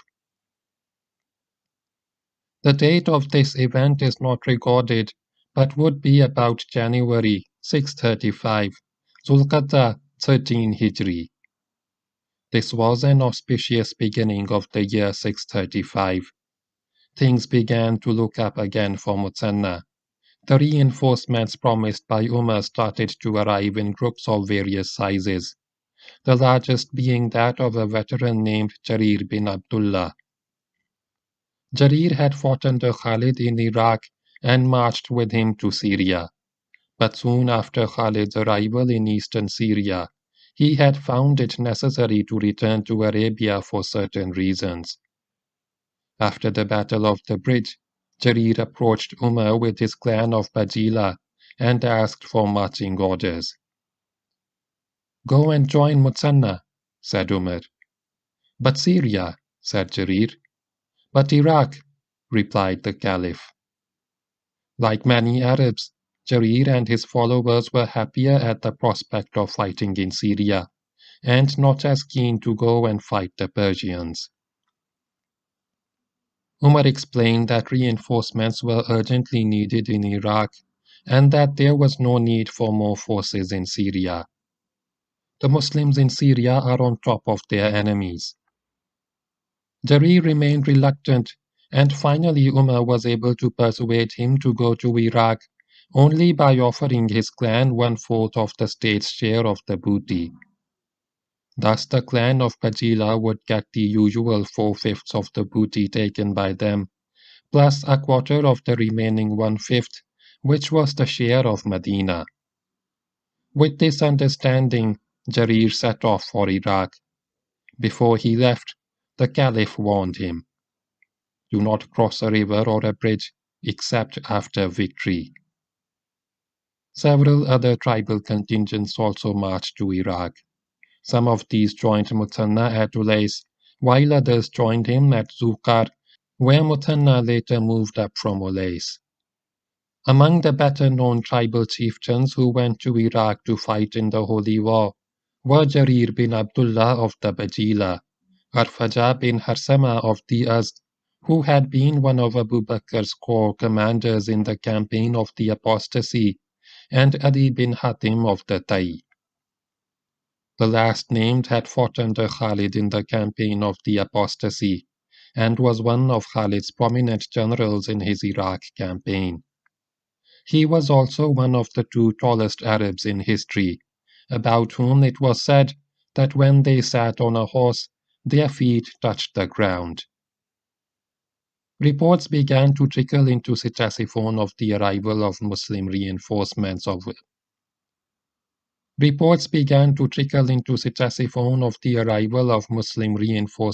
Ulais. These reports were followed by intelligence that Muthanna had moved up to Zukar, a few miles south of Qadisiyah, and had been joined there by more tribal groups coming up from Arabia. This information caused a considerable amount of alarm in the Persian capital. After Khalid, no Muslim was feared more by the Persians than Muthanna. He seemed indestructible. He had never lost an action, and the violence of his raids was as fearsome as their success was total. No place west of the Tigris was safe from his lightning strikes. Moreover, Muthanna appeared to be fired not only by the spirit of the Holy War, but also by an obsessive personal vendetta against the Persians. Something had to be done to prevent the Muslim host from overrunning the Suwad again. Consequently, another Persian army was ordered out of Ctesiphon. This time a general named Mihran was placed in command of the army, which numbered 12,000 soldiers and had 3 elephants. Mihran was charged with the mission of driving the Muslims out of the region of Hira, and he marched to the Euphrates and camped by the east bank opposite the present Kufa. At about the same time, Muthanna, advancing from Zukar, where the last of the Muslim reinforcements had joined him, arrived on the west bank and camped at Nakhela, which stood roughly in the area where Kufa was later founded. Nakhela was a little away from the river. At this place, a last addition was made to Mutanna's strength in the form of two groups of Christian Arabs from the tribes of Namr and Taghlib, which inhabited western Iraq. These Christian Arabs were willing to fight along with their fellow Arabs against the Persians, and this brought Mutanna's strength up to about 8,000 men. It was now April 635, Safar 14 Hijri. By Nakhila, a small river called Buweib took off from the Euphrates, where the southern edge of Kufa stands today, and flowed southwards, eventually joining the river Atiq, though its exact junction with the Atiq is not known. The locality at which this river began was known as Darul Rizq, and was a low-lying area which became a lake when the Euphrates rose and flooded its banks. This river was to give its name to the battle that followed. As the two armies settled down in their respective camps, Mihran sent the usual message to the Muslims: "Either you cross over to us, or we cross over to you." Mutanna was not going to commit the blunder of Abu Ubayd, and replied, "You cross." Mutanna's decision was not only a tactical imperative, but also a psychological necessity. The Muslims had taken a terrible beating at the Battle of the Bridge, and the wounds of that battle, both physical and emotional, had left deep scars.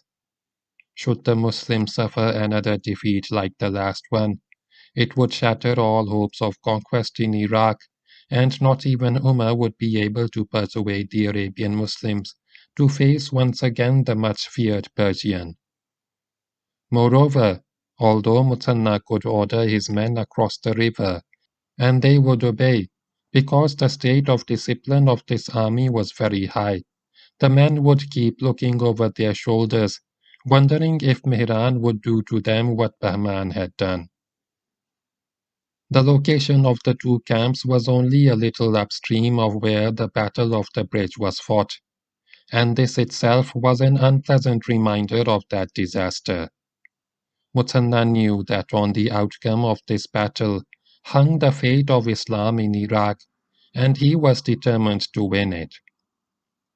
He turned to a local Arab who stood beside him and asked, "What is the place called where Mihran is camped?" "Basusia," replied the Arab. Mutanna then remarked, "Mihran is in a bad way and shall perish, for he is camped at a place which yields nothing." In Arabic, he used a pun on the word basus, which means a she-camel which does not yield to milking. A bridge was constructed across the Euphrates, and the following morning the Persians crossed to the west bank and stopped at a place called Shumia about half a mile from the river. Here Mihran arrayed his army for battle in three groups, a center and wings, and placed an elephant in each.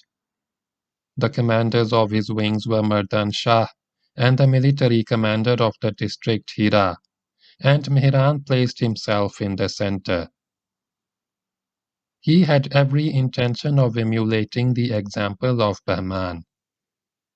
The Muslims also moved up from their camp and formed up for battle in front of the Persians. Mutanna appointed Adi bin Hatim and Jarir bin Abdullah to command the left and right wings respectively, and these were composed mainly of cavalry.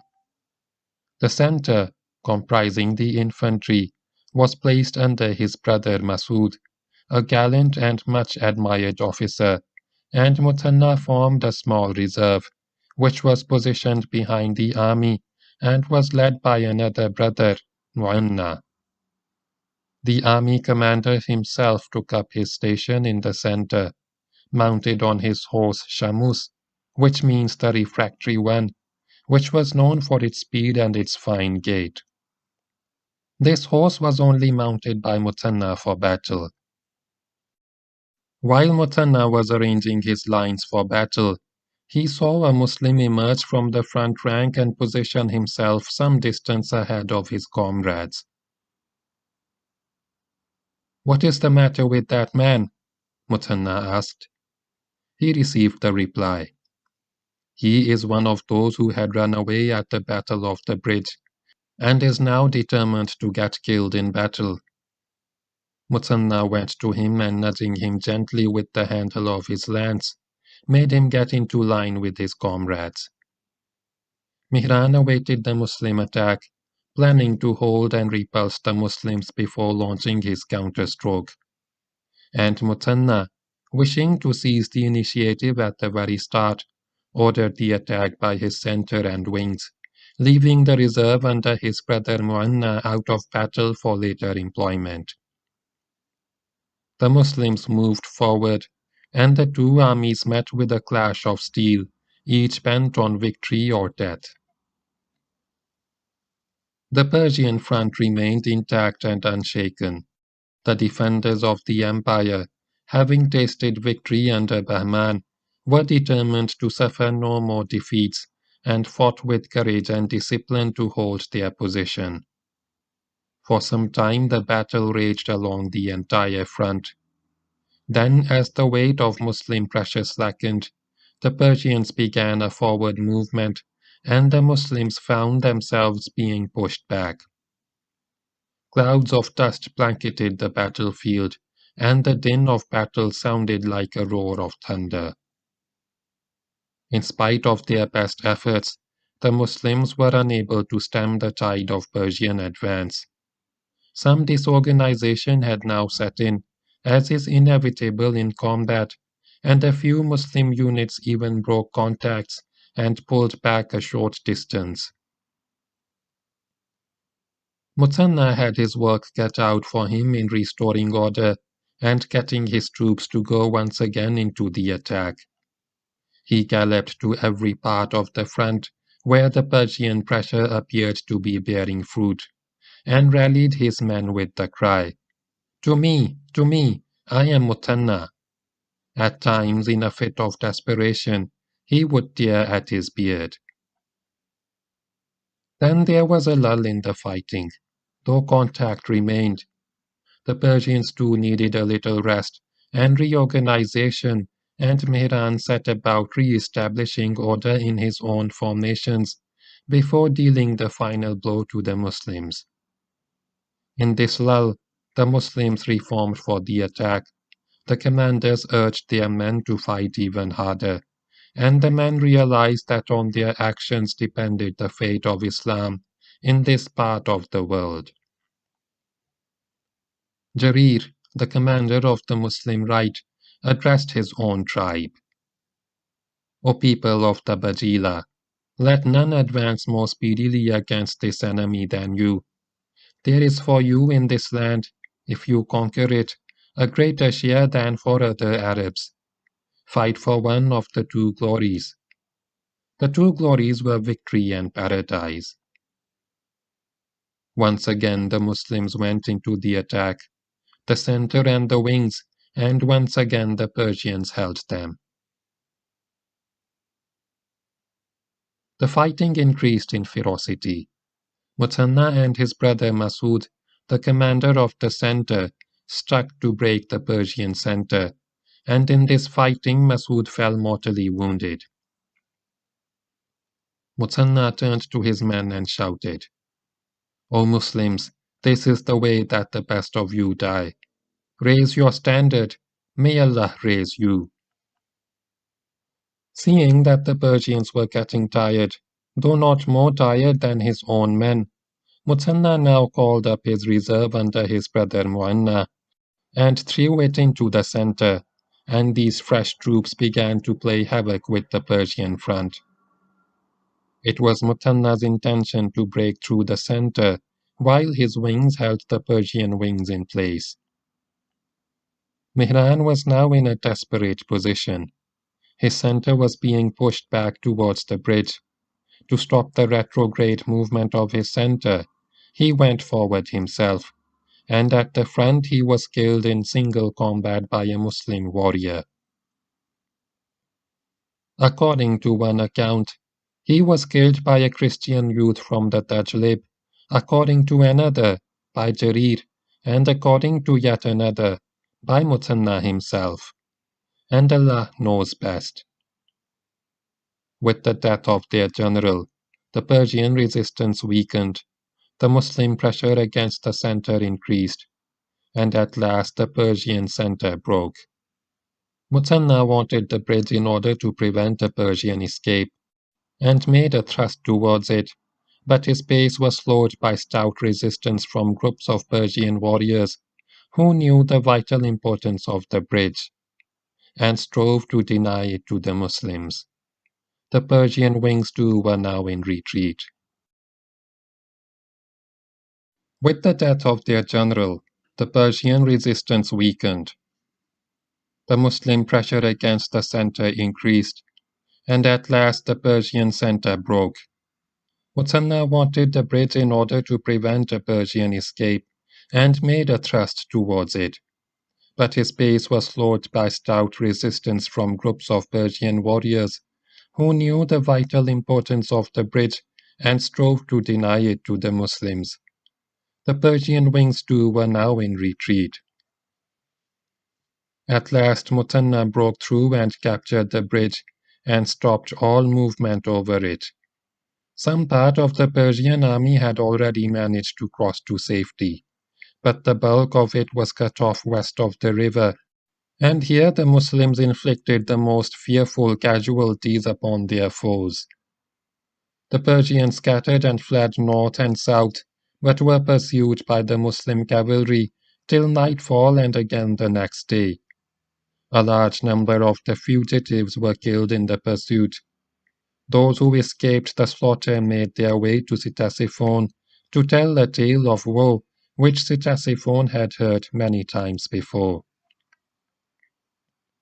The Battle of Buweib was Muthanna's revenge for the disaster of the bridge. The debt had been cleared. For many years the plain on which this battle was fought was littered with the whitened bones of the Persian fallen, and it was not till 2 decades later that these bones were covered with sand. This battle also became known as the Battle of Tens, because 100 Muslims killed 10 Persians each in combat. By the evening of the day of battle, all the forward supplies of the Persians had fallen into Muslim hands, consisting mainly of sheep and cattle, and Muthanna decided to drive the herds to the Muslim camp, where the women and children awaited news of the battle. The herds were put in charge of a Christian Arab prince named Abdul Masih bin Amr bin Bukayla, with instructions to convey them to the camp. As Abdul Masih neared the Muslim camp, the women, seeing him and seeing some other horsemen with him, feared that this was a Persian raiding party which had got to their camp. The women armed themselves with stones and tent poles and formed a line in front of the children. They were going to fight and die rather than be captured by an unbelieving enemy. The misunderstanding was soon cleared up, of course, but the Arab prince was amazed at the sight of the Muslim women preparing to fight. He remarked, "Even thus should be the women of this army."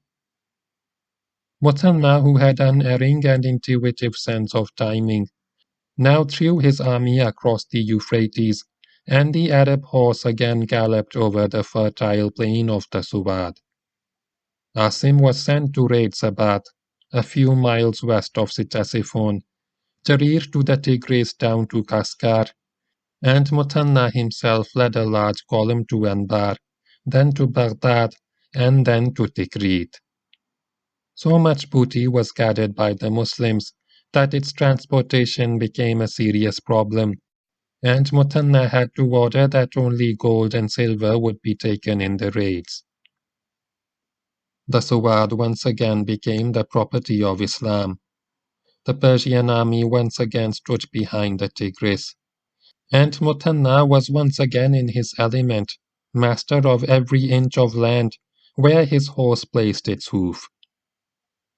This was not the defeat of one race by another. It was the victory of Islam over an unbelieving empire. The part that the spirit of Islam playing in this campaign is evident from the words of Muthanna, uttered after the Battle of Buweib. I have fought Arabs and Persians, fought them in the time of ignorance and in Islam. By Allah, during the ignorance 100 Persians were stronger than 1,000 Arabs. But today 100 Arabs are stronger than 1,000 Persians. The southern part of Iraq was suffering from neglect. After his conquest of Uballa, as Khalid advanced to Hira, the strategic center of gravity and the focus of attention shifted northwestwards to the Euphrates and the central Suwad. Uballa was reoccupied by the Persians, who placed a garrison there, and none remained to show the Muslim flag but Qutbah bin Qatada, with a few hundred followers. Qutbah carried out desultory raiding, but this theatre was very much in the shadow.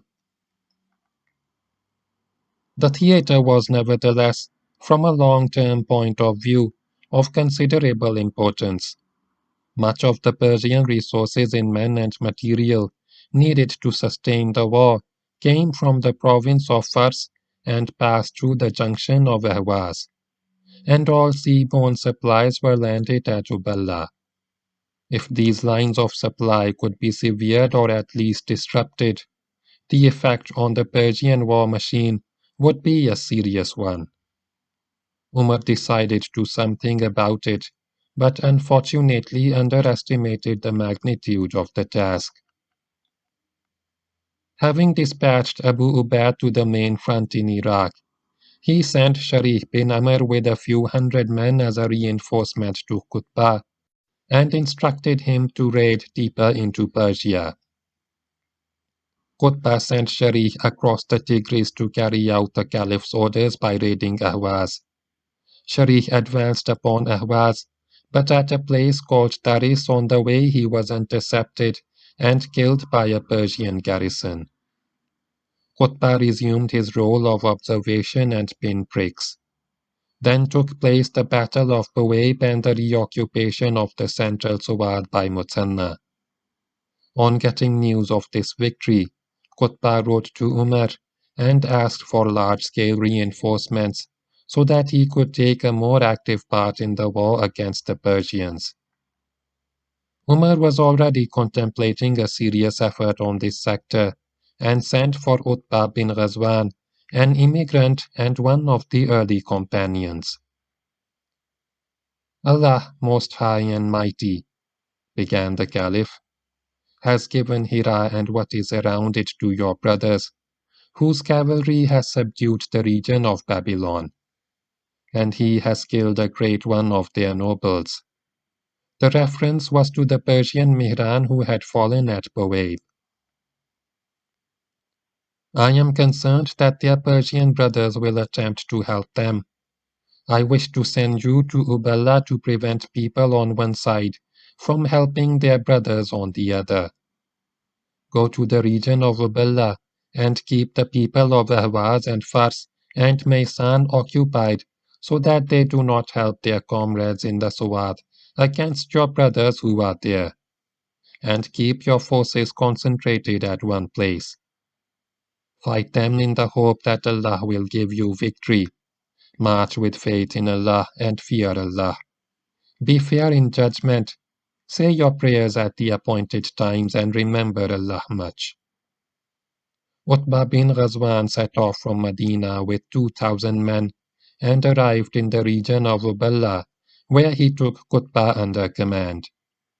His arrival took place in June 635, Rabiul Akhir, 14 Hijri, and he remained here for 2 months, awaiting further reinforcements which Umar was dispatching in groups. There were 4 Persian districts over which the Muslims would operate, and these briefly were as follows. A. Furat, district on the east bank of the Tigris opposite and below Uballa. B. Abarqabaz, district on the east bank of the Tigris opposite and below Mazar, in other words, north of Furat. C. Dast Maisan, district east of Abarkabas up to Ahwaz. And D. Maysar, district west of the Tigris at Mazar and below. If these four districts could be occupied by the Muslims, Persian supplies coming from Fars would be severely affected and would have to use a wide detour from the north. The Muslims were encamped by the side of Basra, the old Basra that is, which is more or less the present Zubair, 12 miles from modern Basra. But there was no Basra then, for the town had not yet been built. What existed at this place was the ruins of an ancient town, and beside and among these ruins, the Muslims had established their camp. Near these ruins was fought the first action in this mini-campaign. The governor of the district of Furat had been receiving reports of the increase in Muslim strength in the bordering desert across from Uballa, and could guess that once Muslim strength had been sufficiently built up, their action would be far from passive. This was also obvious from the offensive posture of the Muslims elsewhere in Iraq. He therefore planned to put in a preemptive strike and eliminate the Muslim threat on his front. With this aim in view, he gathered all his troops, which included the garrisons of Uballa, and with 4,000 men marched towards the ruins. He hoped to catch the Muslims unaware in their tents and gave to his men ropes to tie around the necks of the Arabs and bring them in like cattle. On arrival near the ruins, however, he found an army about as strong as his own awaiting him. In the battle that followed, a large number of Persians were killed and the governor was taken captive, while the rest fled to Uballa. The Arab of the desert was a master in exploiting a success and pursuing a defeated foe, and the very next day the Muslims appeared at the gates of Uballa.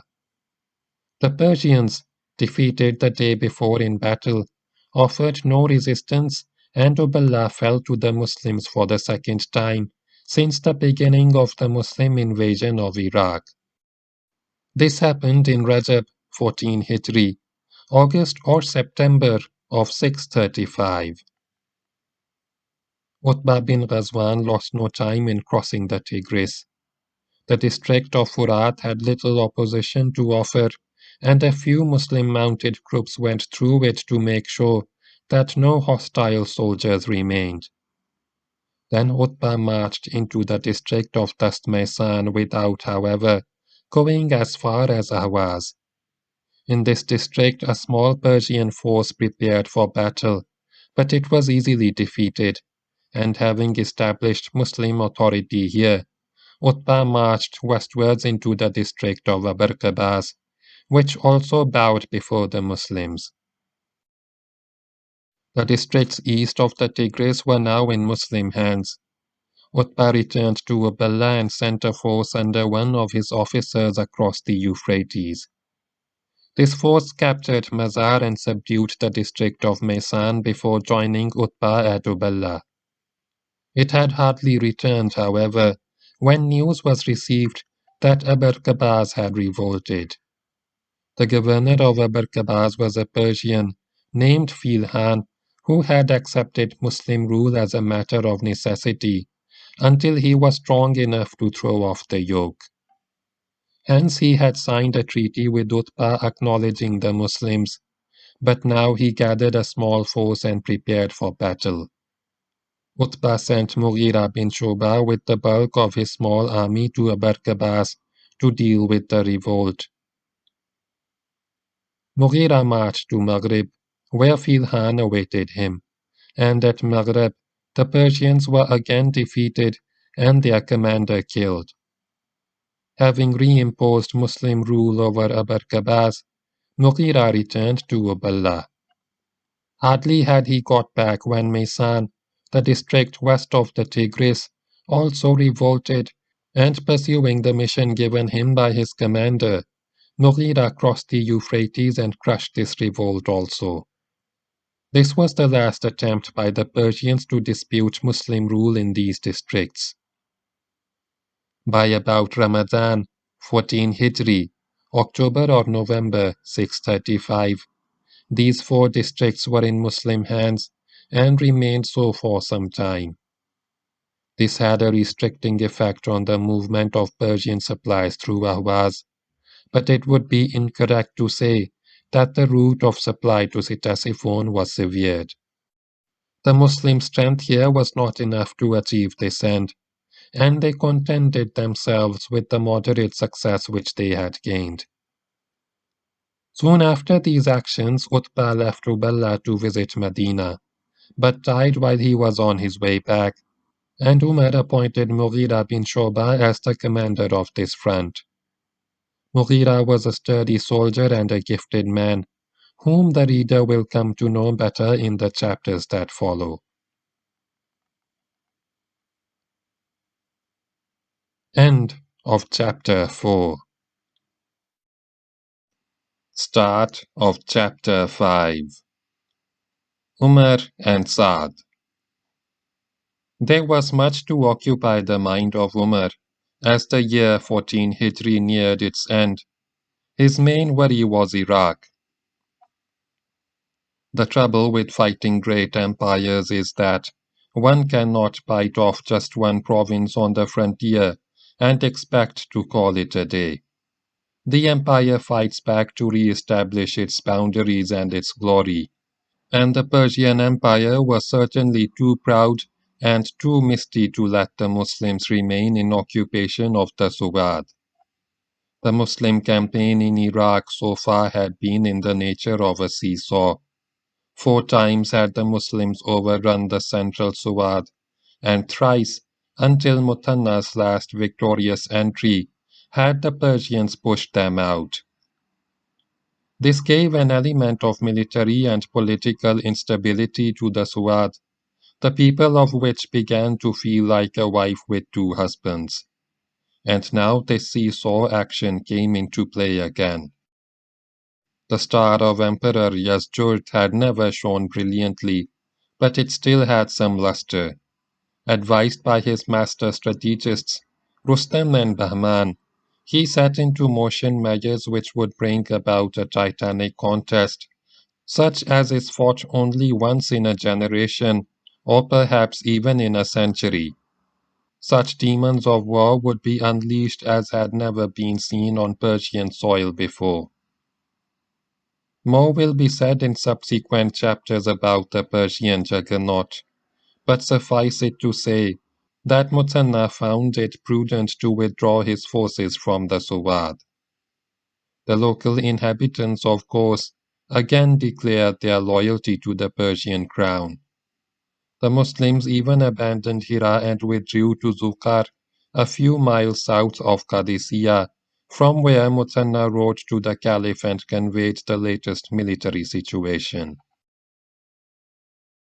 The Caliph had already been receiving information about the Persian preparations over the past few weeks, and realized the appalling danger in which the Muslims in Iraq were now placed. They would have to worry not only about Iraq, but perhaps also about Arabia. The Caliph at once ordered Muthanna to withdraw to the edge of the desert and disperse his army in cases.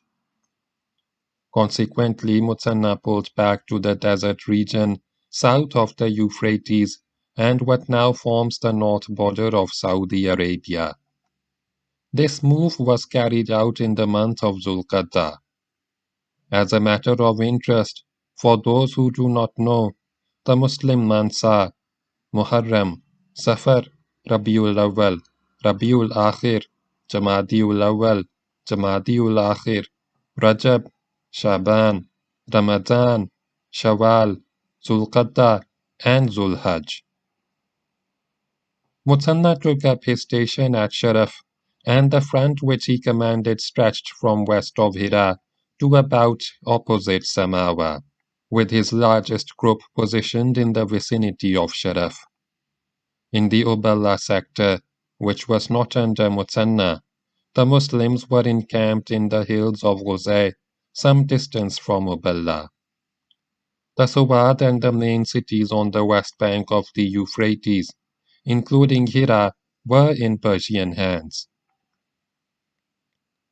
On the western front against Rome, the campaigns of Abu Ubaidah, Khalid and Amr bin Alas were making excellent progress.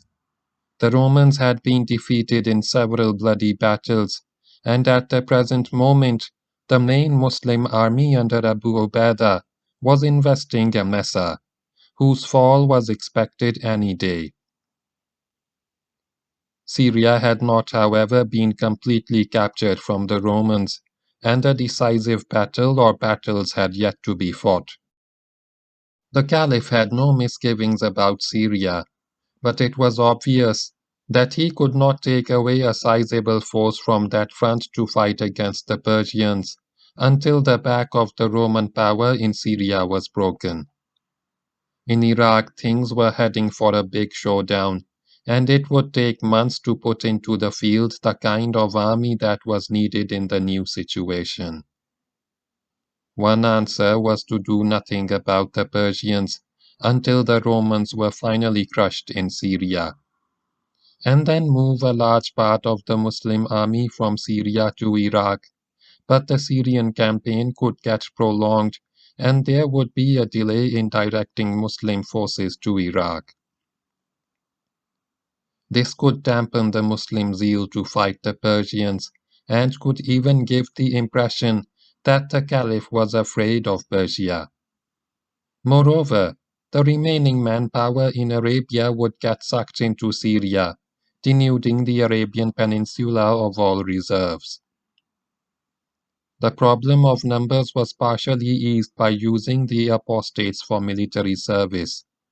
Sometime after assuming the caliphate, Umar had rescinded Abu Bakr's ban on the use of apostates in the Holy War, and this action was in fact dictated by necessity.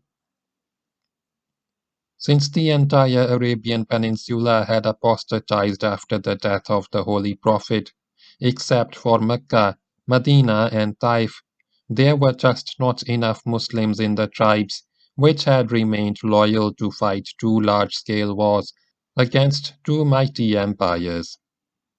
Moreover, some of the best Arabian tribes, militarily, had apostatized, and since they were now all Muslim again, it was incorrect not to use them in the way of Allah.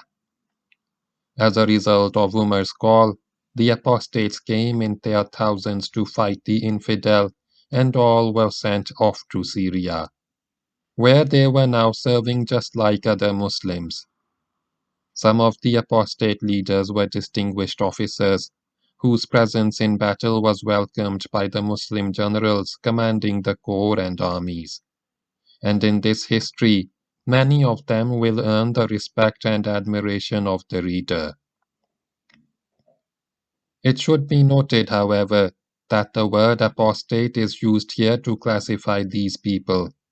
In actual fact, they were ex-apostates, and now Muslims like everybody else.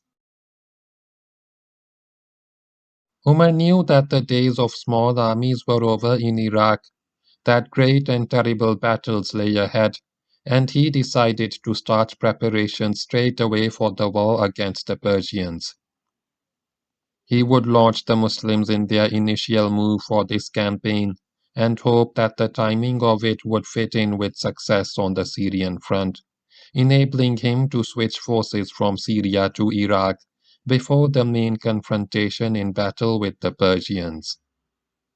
In early Zulhajj 14 Hijri, shortly before the annual pilgrimage, a caliph wrote to all the governors and tribal chieftains, "Leave none who has weapons or a horse or strength or intelligence, but take him and send him to me. Hurry, oh hurry." The response was quite favorable. Some clans living near Mecca and Medina joined the caliph on his way to Mecca for the pilgrimage, and some soon after. Some clans living nearer the Iraq front moved forward and reported for duty to Mutanna. Within a month, the first concentration of troops, A small force consisting mainly of the Muslims of Medina and local tribes had gathered at Medina. Umar established these men in a camp at Sirar, 3 miles from Medina on the way to Iraq, and also ordered to the camp some of the earliest and most venerated companions of the Prophet sallallahu alaihi wasallam, including Uthman bin Affan radiyallahu ta'ala anhu, Zubair bin al-Awwam radiyallahu ta'ala anhu, Talha bin Ubaydullah radiyallahu ta'ala anhu, and Abdurrahman bin Auf radiyallahu ta'ala anhu. In Muharram 15 Hijri, latter half of February and first half of March 636, the first concentration of troops was complete, and Umar moved in person to the camp. He was not sure if he should himself command the army, but was prepared to do so, should it be necessary. At Sirar he called the troops for a congregational prayer and addressed them. After explaining the situation in Iraq and the need for pursuing the holy war, he asked the men how they felt about the campaign. With one voice the congregation replied, "Go, and we go with you." Umar was still not certain that it was right for the Caliph to go to Iraq with one army while other armies of Islam were engaged on other fronts, all under the strategical guidance and political control of the Caliph, but he gave no definite commitment.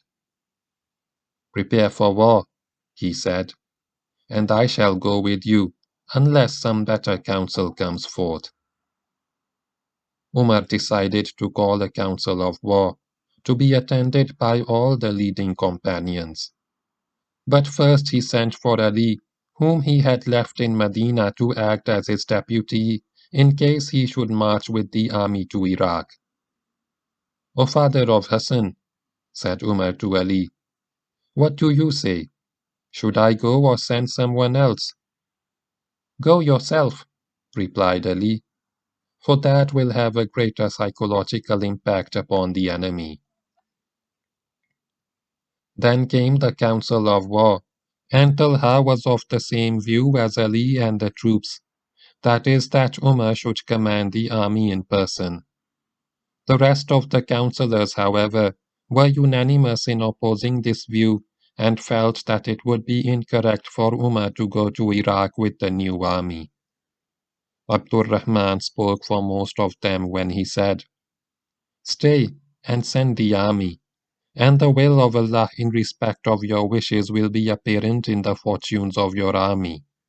If it is defeated, it will not be your defeat, but if you are killed or defeated, it would be a humiliation and a terrible blow to Muslim prestige." "Then advise me about the man who should command the army," asked Umar. "I have found him," replied Abdurrahman. "Who is he?" "A lion with claws, Sa'ad bin Malik." All present agreed to the appointment as commander of the army of Sa'ad bin Malik, better known as Sa'ad bin Abi Waqqas. Later Umar conferred alone with Abdurrahman. "I know that Sa'ad is a brave man," he said, "but I fear that he does not have sufficient knowledge about the strategy of war." "He is, as you say, in courage," replied Abdurrahman, making no further comment about Sa'ad's military qualifications. He added, however, "He is a companion of the Messenger of Allah, sallallahu alaihi wasallam, on whom be the blessings of Allah and peace. He fought at Badr and will never disobey your orders." Still later, Umar thought Uthman's opinion about Sa'ad bin Abi Waqqas, and Umar finally agreed with his appointment. As for the strategy of war, Uthman was of the view that it would be sufficient to tell Sa'ad to seek counsel from men of experience and knowledge of war, and not act without their advice. The following day the Caliph ordered a congregation of the army at Sirar, and addressed the gathering. "Lo, Allah Most High and Mighty has gathered His people to Islam, and has joined their hearts, and made them brothers one to another. The Muslims are like one body of which all suffers if one part suffers. It is incumbent upon the Muslims to decide their affairs in a council of men of judgment. The troops must follow the one appointed to command by mutual agreement and consent, and the one appointed to command must accept the decision of men of judgment in the strategy of war.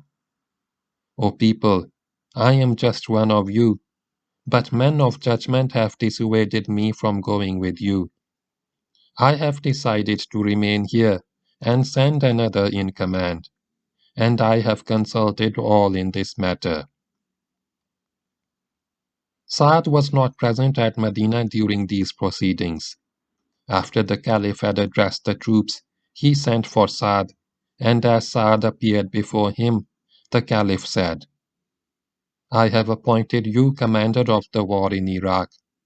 Remember my words, for you are proceeding on a difficult and fearful mission, in which only right can prevail. Then followed a sermon by the Caliph regarding Allah subhanahu wa ta'ala, and obedience and patience and other virtues. Sa'ad bin Abi Waqqas was a short, stocky man in his early 40s, with a large head covered with thick hair.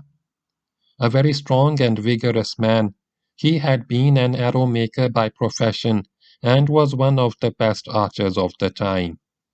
He was the only man to whom the Holy Prophet had said, I sacrifice my father and mother for you.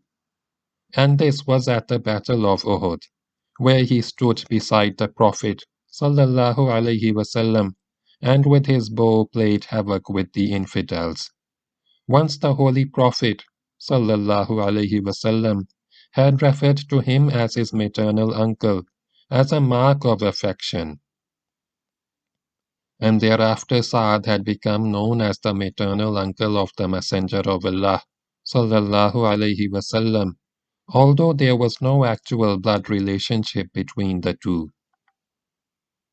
As a Muslim, he stood on the highest rung of the ladder and was one of the earliest converts to Islam. He was the fifth or sixth male to accept Islam. Among the companions of the Prophet sallallahu alaihi wasallam, there were 10 who were held in especial esteem by the people. 10 who had been informed by the Holy Prophet sallallahu alaihi wasallam in their lifetime of their acceptance by God in paradise, and these 10 were commonly known as Ashra, the 10. Sa'ad was one of them, and he enjoyed a distinction which none could or ever would challenge. He was the first in Islam to draw blood in the way of Allah, and the first in Islam to be wounded in action. This was the man selected to command the Muslim force assembled in camp at Sirar. He was to be the commander-in-chief of the front against the Persian Empire, but it would be some time before he assumed actual physical control of the force. At Sirar he awaited the arrival of more clans, which continued for another few weeks, and during this period he had several conferences with Umar regarding the conduct of the campaign in Iraq. In Rabiul Awwal, 15 Hijri, April or May 636, 1 month after the fall of Emesa in Syria, Sa'ad marched from camp with a small army of 4,000 men. Umar addressed the men on their departure and gave Sa'ad the parting instruction. Stop when you go to Zarud and disperse in the region. Urge the people there to join you and take all who have courage and intelligence and strength and weapons. With these words the Caliph launched the army of Sa'ad on its march to Iraq, a march which would culminate in the great Battle of Qadisiyah. The army was like a small stream which before long would grow into a mighty river. As Umar saw the army filing out of its camp, he determined to throw into the campaign every man, chief or follower, on whom he could lay his hands. He would leave in Arabia not a chief, not a noble, not a warrior, not a scribe, not a poet, but would hurl him against the Persians. By Allah, swore the Caliph, I shall strike the princes of the Persians with the princes of the Arabs. Sa'ad arrived at Yazdjurd and went into camp for a period which he knew would be a long one. He sent couriers to all the tribes in northern Arabia, and himself urged the holy war upon local chieftains. As a result of these efforts, another 7,000 warriors, consisting of tribesmen from the Bani Asad and Bani Tamim, joined his army, and these included Tulayha the impostor, a remarkable ex-apostate chieftain of whom much will be said later. In the meantime, the Caliph's effort to recruit more forces also bore fruit, and another 4,000 men were dispatched to join the army at Yazdjurd. Sa'ad waited at Yazdjurd for the build-up of forces, and Muthanna waited at Sharaf for Sa'ad to come and take over command of the front. Sa'ad was expecting Muthanna to come to Yazdjurd to make his report, while Muthanna was expecting Sa'ad to come to Sharaf. Since this was a forward movement, there was no point in going to the rear and then coming up again with the new commander-in-chief. This waiting ended when Sa'ad had spent about 3 months at Yazdjurd, and having mustered all the forces that he could find in the region, marched for Sharaf with an army of 15,000 men. But the two principal generals of this theatre were not destined to meet, because before Sa'ad's arrival at Sharaf, Muthanna died. The wounds suffered by him at the Battle of the Bridge had never really healed. With the death of Muthanna, one of the finest generals of the early Muslim period passed from the stage of holy war. A bold, fearless and skillful commander, he was second only to Khalid in military stature, and would adorn with luster the hall of fame of any army in the world. None achieved for Islam in Iraq what Khalid and Muthanna achieved, and but for these two the story of this war would certainly have read otherwise, less inspiring and less glorious. But like Khalid, Muthanna earned the disapprobation of Umar by his sheer success and brilliance. When denying Muthanna the command of the Persian theatre, Umar explained his action by saying, as he did with regard to Khalid, that the troops had begun to glorify Muthanna and took to him for victory instead of to God. So Muthanna remained an outsider, and because he was an outsider, he lived, fought and died in obscurity, and his feats never received the acclamation which they deserved. No doubt he was mourned by his tribe, the Bani Bakr, which was acknowledged by all Arabs as the one Arab tribe truly feared by the Persians, but in the rest of the Muslim nation, his death evoked no great emotion.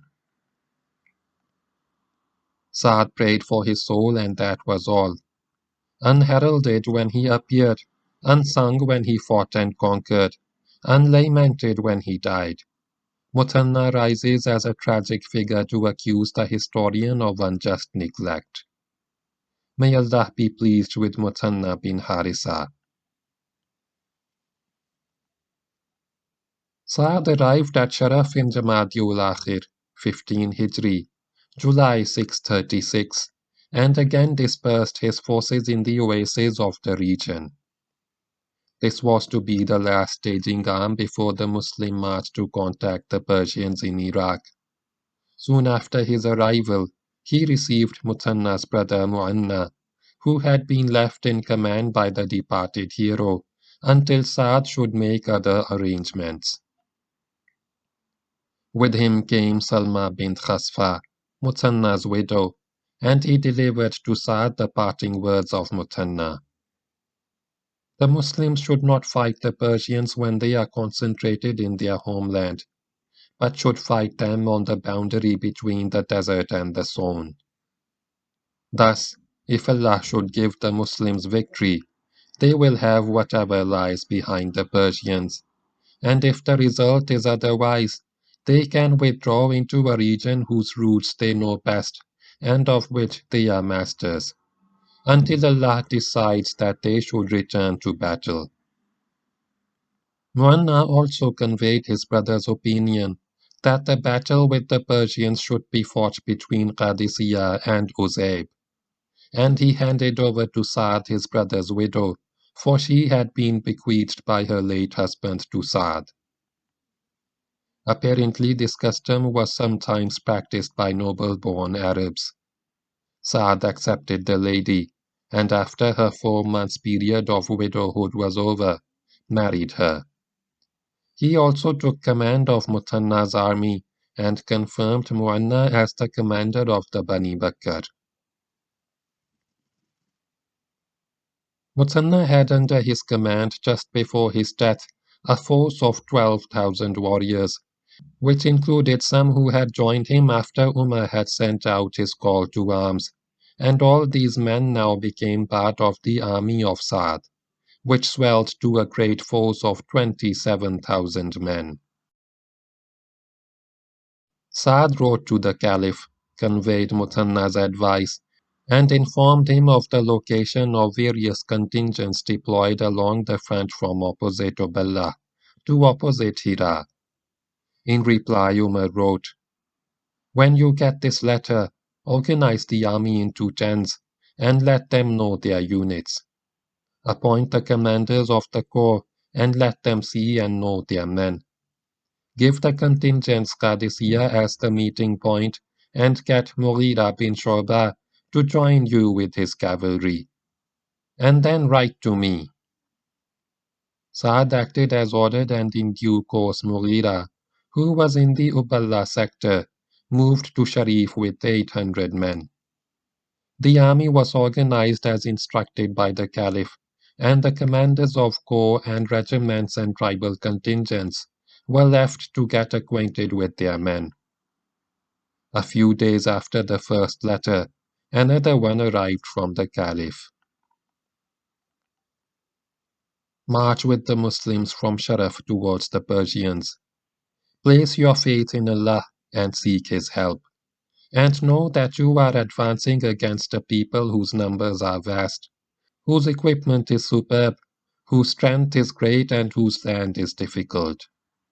Even its plains consist of rivers and heavily watered land. When you meet them or any one of them, attack them fiercely, but beware of facing them if they are all together. Let them not trick you, for they are wily plotters and their ways are not your ways. When you get to Qadisiyah, remain there and leave not your place. They will find your continued stay intolerable, and will come against you with all their strength of horse and foot. And if you stand fast against them, you shall overcome them, and should they ever assemble again in great number, they shall do so without hearts. And should the result be otherwise, you will have desert behind you, and can withdraw into a region which you know and control, and of which they are ignorant and afraid. And there you shall stay until Allah decides victory for you, and you return to battle. Sa'ad was to spend about 2 months in Sharaf before marching on to Iraq, and the reader may wonder about this delay. There was actually no delay, according to the strategy adopted by the Muslims, as the reader might have guessed from Umar's last letter, and of which more will be said later. It was to be left to the Persians to come and do battle with the Muslims. The arrival of the Muslims on the border of Iraq was to be no more than an invitation to battle. Moreover, it took time to organize the large army which Sa'ad now commanded into its proper tactical groups, and get everyone acquainted with their units. Then there was the situation in Syria. As Sa'ad arrived at Sharaf, the Muslims and the Romans were facing each other across the plain of Yarmouk, which was about to explode into the greatest battle of the century. This battle had to be finished before the Caliph could commit another large army against another mighty empire. The Battle of Yarmouk was fought in Rajab 15 Hijri, August 636, and a colossal Roman army of 150,000 men was cut to pieces. Such battles are only fought once in a campaign, and it was obvious that the Romans would never again face the Muslims in such strength. The Caliph could therefore move some forces from Syria to reinforce Sa'd, and following his instructions, Abu Ubaidah sent to Iraq a force of 17,000 men under the command of Ashas bin Qais, an ex-apostate chief. This was an ex-apostate group consisting of tribes from the Yemen and Hadramaut and included a prince, Amr bin Madi Karib, and a chief of the Bani Murad named Qais bin Hubayra. All these men had fought at Yarmouk, but this force was not to join Sa'd's army till after his arrival at Qadisiyah, and about a month before battle, and this would bring the strength of Sa'd's army to about 29,000 men. Some more weeks passed, then Sa'd received his marching orders from the Caliph. On such and such date, move with your men to between Uzaybul Hijanat and Uzaybul Qawadis, and place your men to east and west. The location of these and many other places will be explained in a later chapter, which gives a description of the battlefield. Sa'd conducted the march to Qadisiyah as a tactical movement. An advance guard was formed and placed under Zuhra bin al-Hawiyah of the Bani Tamim, and this force led the advance along the main caravan route and secured Uzab, where a Persian scout was captured and killed by the Muslims.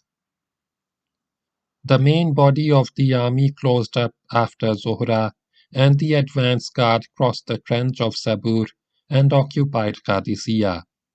Again the main body closed up, and Zuhra advanced to the bank of the river Atiq and secured the western end of the bridge. Zuhra also sped out along the Atiq, occupying Qudais to the south. Sa'd now moved up and encamped at Qadisiyah, while the advance guard remained in front as a protective screen.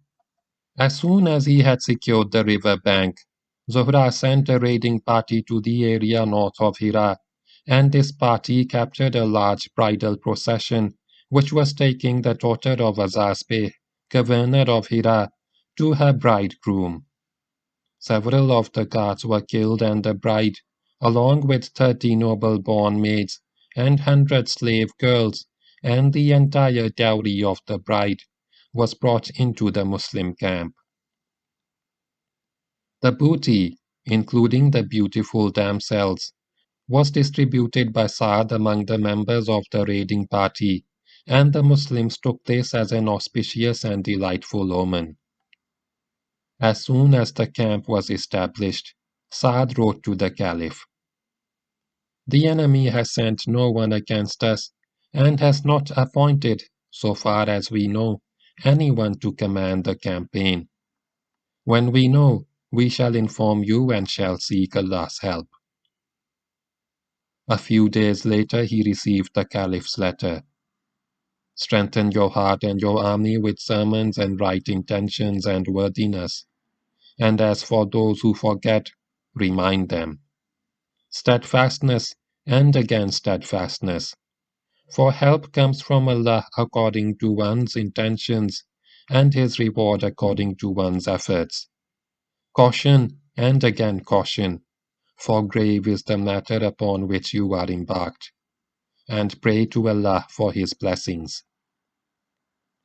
Write to me when you know of the concentration of their army, and who commands it, for insufficiency of knowledge regarding their army and its commander prevents me from writing much that I wish to write.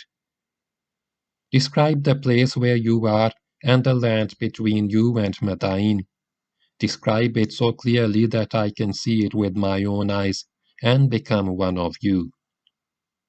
Fear Allah, and in Him rest your hopes.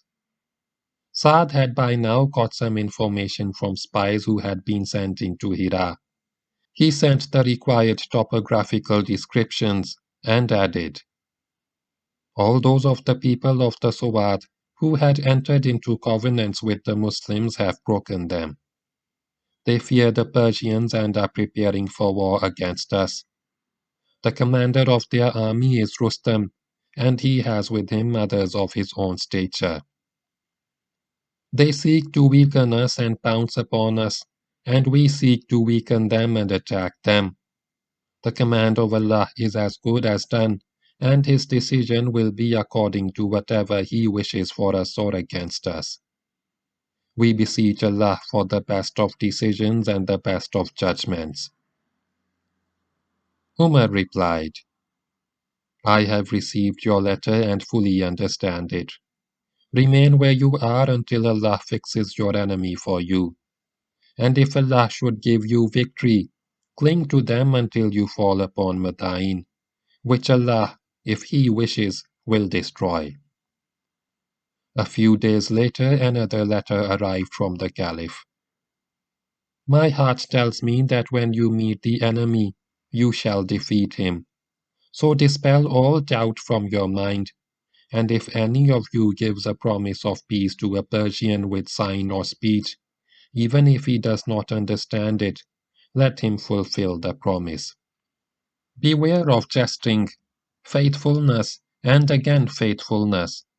Errors committed in good faith are acceptable, but deliberate unfaithfulness leads to destruction. In it will lie your weakness and your enemy's strength, the depression of your courage and the elevation of his. I caution you not to bring dishonor to the Muslims, nor be a cause of their decline. This was followed by yet another letter. Let not the information which you get about the enemy distress you, but seek Allah's help, and in Him place your trust. Send to him a man of intelligence and judgment, and patience to call him to Islam. As for their wishes, Allah will make them the cause of their decay and defect. Write to me every day. In this correspondence a month had passed. During this month, the Persians made no move from Ctesiphon, and just their local garrisons, which were large enough, remained in the region of Hira and in the area east of the Atik and the Euphrates. Meanwhile, the supplies brought by Sa'ad plus the provisions sent by the Caliph by caravan from Medina were almost consumed.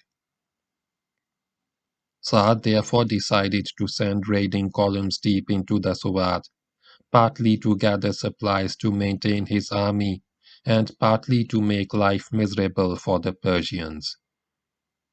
The raids were started in right earnest, and the boldest of the Muslim officers were used in this operation. Stalwarts like Muanna and Asim crossed the Euphrates, and bypassing Persian garrisons, struck with violence against every town and village that stood in their path. The entire region from Anbar to Kaskar became a hunting ground for the Muslims, and vast herds were gathered to feed the army of Islam. Only those animals and those stocks of goods were safe from the raiders, which could be kept within fortified towns. The region between the two rivers once again resounded with the cry of Allah is great, and the inhabitants of the Suwad once again turned with piteous appeals to Ctesiphon. And in obedience of the orders of the Caliph, Sa'ad sent a delegation of Muslims to offer Islam to the Emperor Yazdjurd.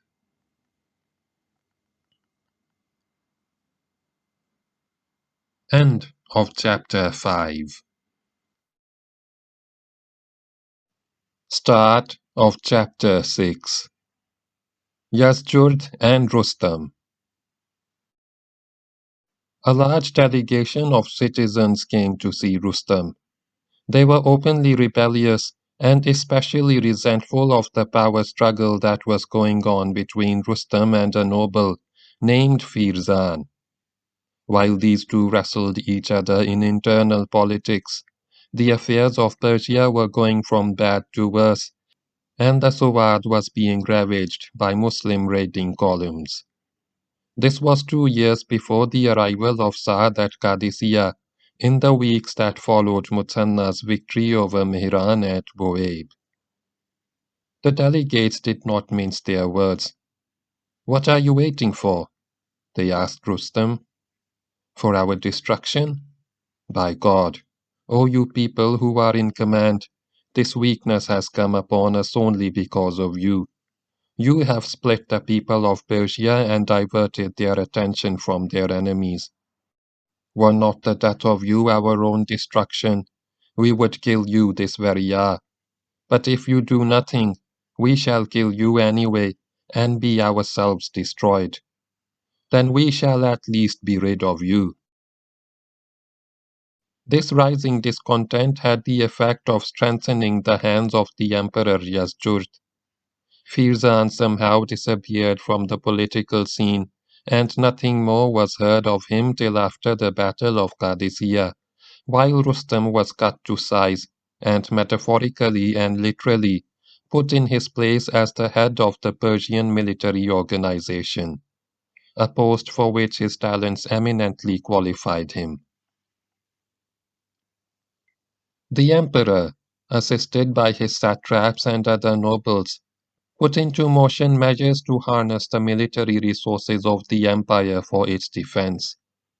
Contingents of Persians, Turks, Kurds, Armenians, and Arabs were called in to join the standard of Persia for a great campaign, and troops marched to Ctesiphon from as far east as Khurasan and as far north as Azerbaijan. A huge cantonment was established at Sabat, 3 miles west of Ctesiphon, and here the mighty army began to assemble under the command of Rustam, who would himself take the field against the Muslims. Along with the concentration and preparation of the field army, steps were taken to reorganize the administration of the empire and restore the faith of the people in the government.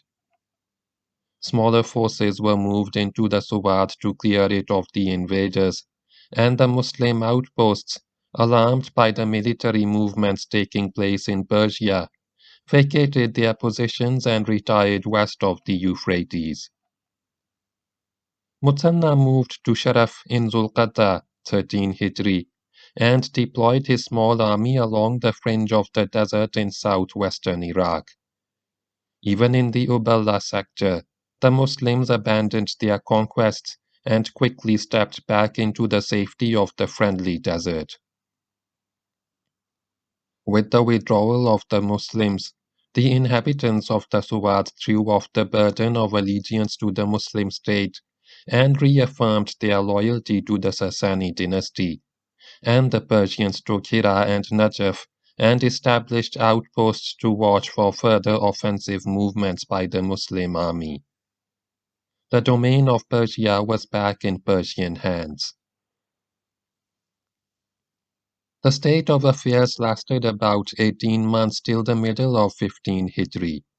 During this period, the Persian army was organized, trained and equipped for battle while Yazdjurd awaited the next move of the Muslims.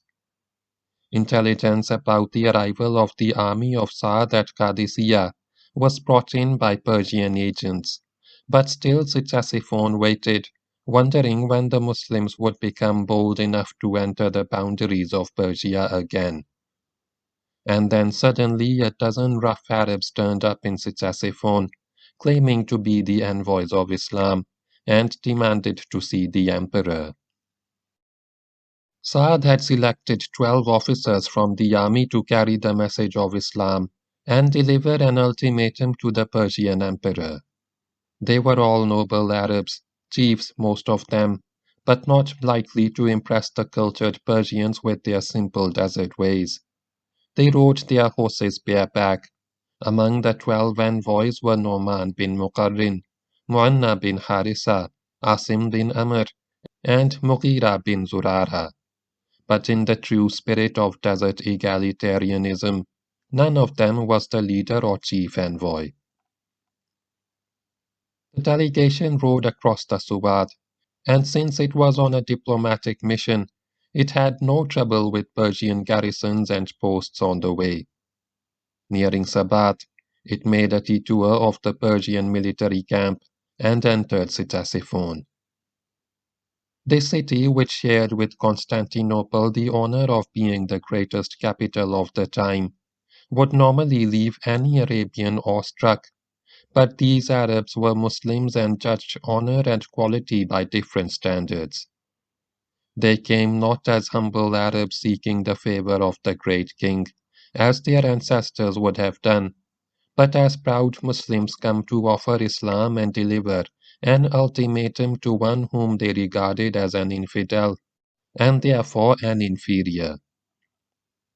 Outside the gate of the palace the Muslims dismounted, tied their horses and demanded of the guard to be taken to the emperor as envoys of the Muslim power.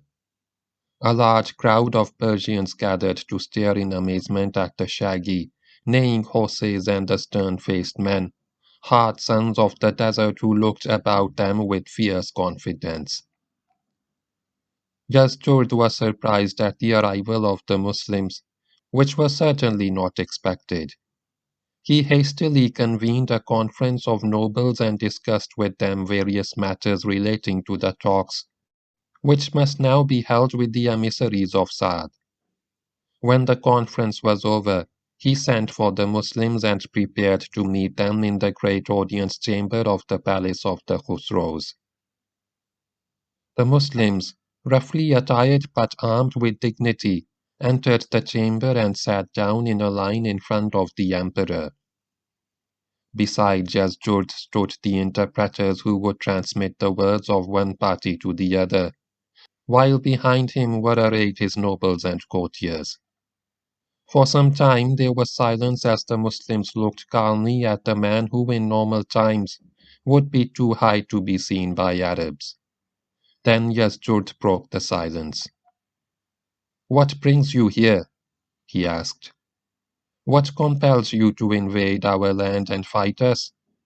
Is it because we have left you in peace that you have grown so bold?" Nu'man bin Muqarrim, who sat in the middle of the Muslim line, said to his comrades, "If you wish, I can speak for all of you, unless another wishes to speak." "You speak," replied his comrades. Then, turning to the emperor, they said, "The words of this man are the words of all of us." "Lo," began Nu'man, addressing the emperor, "Allah has been beneficent to us. He sent us a prophet to guide us towards right and enjoin it upon us, and to show us what was evil and forbid it to us, and to make us seek the good of this world and the next. Not a tribe remained but was split in two, one part following him and the other shunning him, though only the good entered his faith. So matters remained as long as Allah wished that they should remain. Then he was ordered to act against those of the Arabs who opposed him. This he did, and they entered the faith, all of them, and we knew that what he had brought was better than the enmities and hardships in which we had hitherto existed. Then we were ordered to start with those of the nations which lived close to us and to call them to justice. Now we call you to our faith, a faith which glorifies all good and condemns all evil. If you refuse, then accept a burden which is lighter than the other burden which you must carry. This is the jizya, and if you refuse this also, then there shall be war between us. If you agree to join our faith, we shall leave you with the book of God, by the injunctions of which you must live, and we shall leave you to your land. If you pay the jizya, we shall defend you in return for it. Otherwise we shall fight you. Yazdjurd controlled his temper as he replied, I do not know of a people on earth more wretched than you, fewer than you in numbers, and worse than you in discord. We left you to live beyond our borders and we protected you.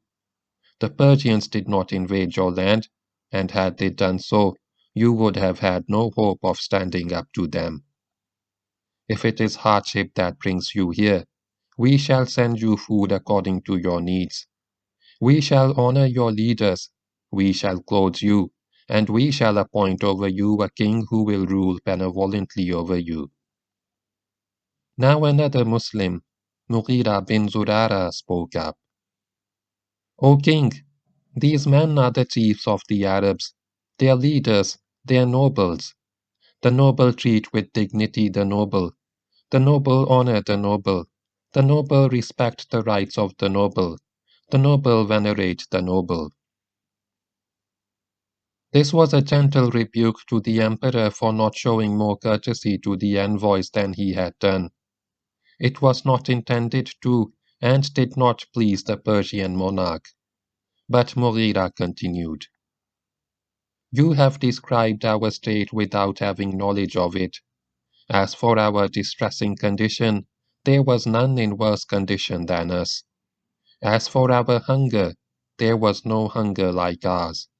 We would eat beetles and scorpions and snakes, and regard them as our normal food. Our habitation was the surface of the earth, and we wore whatever we could make of the hair of camels and the wool of sheep. It was our way of life to raid each other and to kill each other. Some of us would bury their daughters alive, so that they would not have to share their food. Thus did we live in days gone by. Then Allah sent us a noble man whose family and whose faith and whose birth were known to us, whose birth was the best of births, whose family was the best of families, whose clan was the best of clans, and who in his own person was the best of us. He called us to his faith, and none answered him except a companion he had, who was to be his successor. And he spoke and we spoke, but he spoke true while we spoke false. He rose while we declined, and whatever he said came to be. Then Allah cast into our hearts truth and obedience to him, and he became our link with the Lord of the worlds. What he said to us was the word of Allah. The orders he gave us were the orders of Allah. He said to us, Your Lord says, Lo, I am Allah, the One. I have no partners. I was when nothing was, when everything was non-existent except my countenance. I created everything, and everything shall return to me. I took you into my mercy and sent you this man to guide you on the path by which you avoid torment after death, and to make you worthy of my home, the home of Islam. We bear witness that he came with the truth from the truth, and as Allah has told us that whoever follows you on this path shall share the good that you possess and bear with you the burdens that you carry. And whoever refuses this, ask him for the jizya, and then defend him against whoever you defend yourself against. But if he refuses this also, then fight him, and I shall decide between you, and those of you who are killed shall enter my paradise, while those of you who survive shall receive the reward of victory. Hence choose as you please, the jizya, and you shall be subservient to us, or the sword, or accept Islam and save your soul.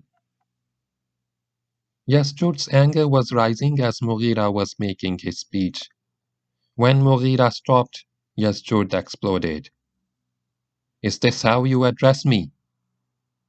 I address you because you spoke to me, the Muslim countered. If someone else had spoken to me, I would not have addressed you. The emperor was not to be mollified. But for the fact that envoys are not killed, he shouted, I would surely have killed you. I have nothing more of you. He then turned to a court attendant and ordered him to fetch a load of dust. The attendant left the chamber and returned soon after with a basket full of earth. The emperor commanded, "Place it upon the leader of these people, and drive them forth until they are beyond the gate of Ctesiphon." He next turned to the Muslim envoys. "Return to your master. Let him know that I am sending Rustam against you, and he will destroy you in the trench of Qadisiyah, and teach you a bitter lesson which those who come after you will not forget. I shall then send him to invade your land, and visit upon you worse than Sabur had done."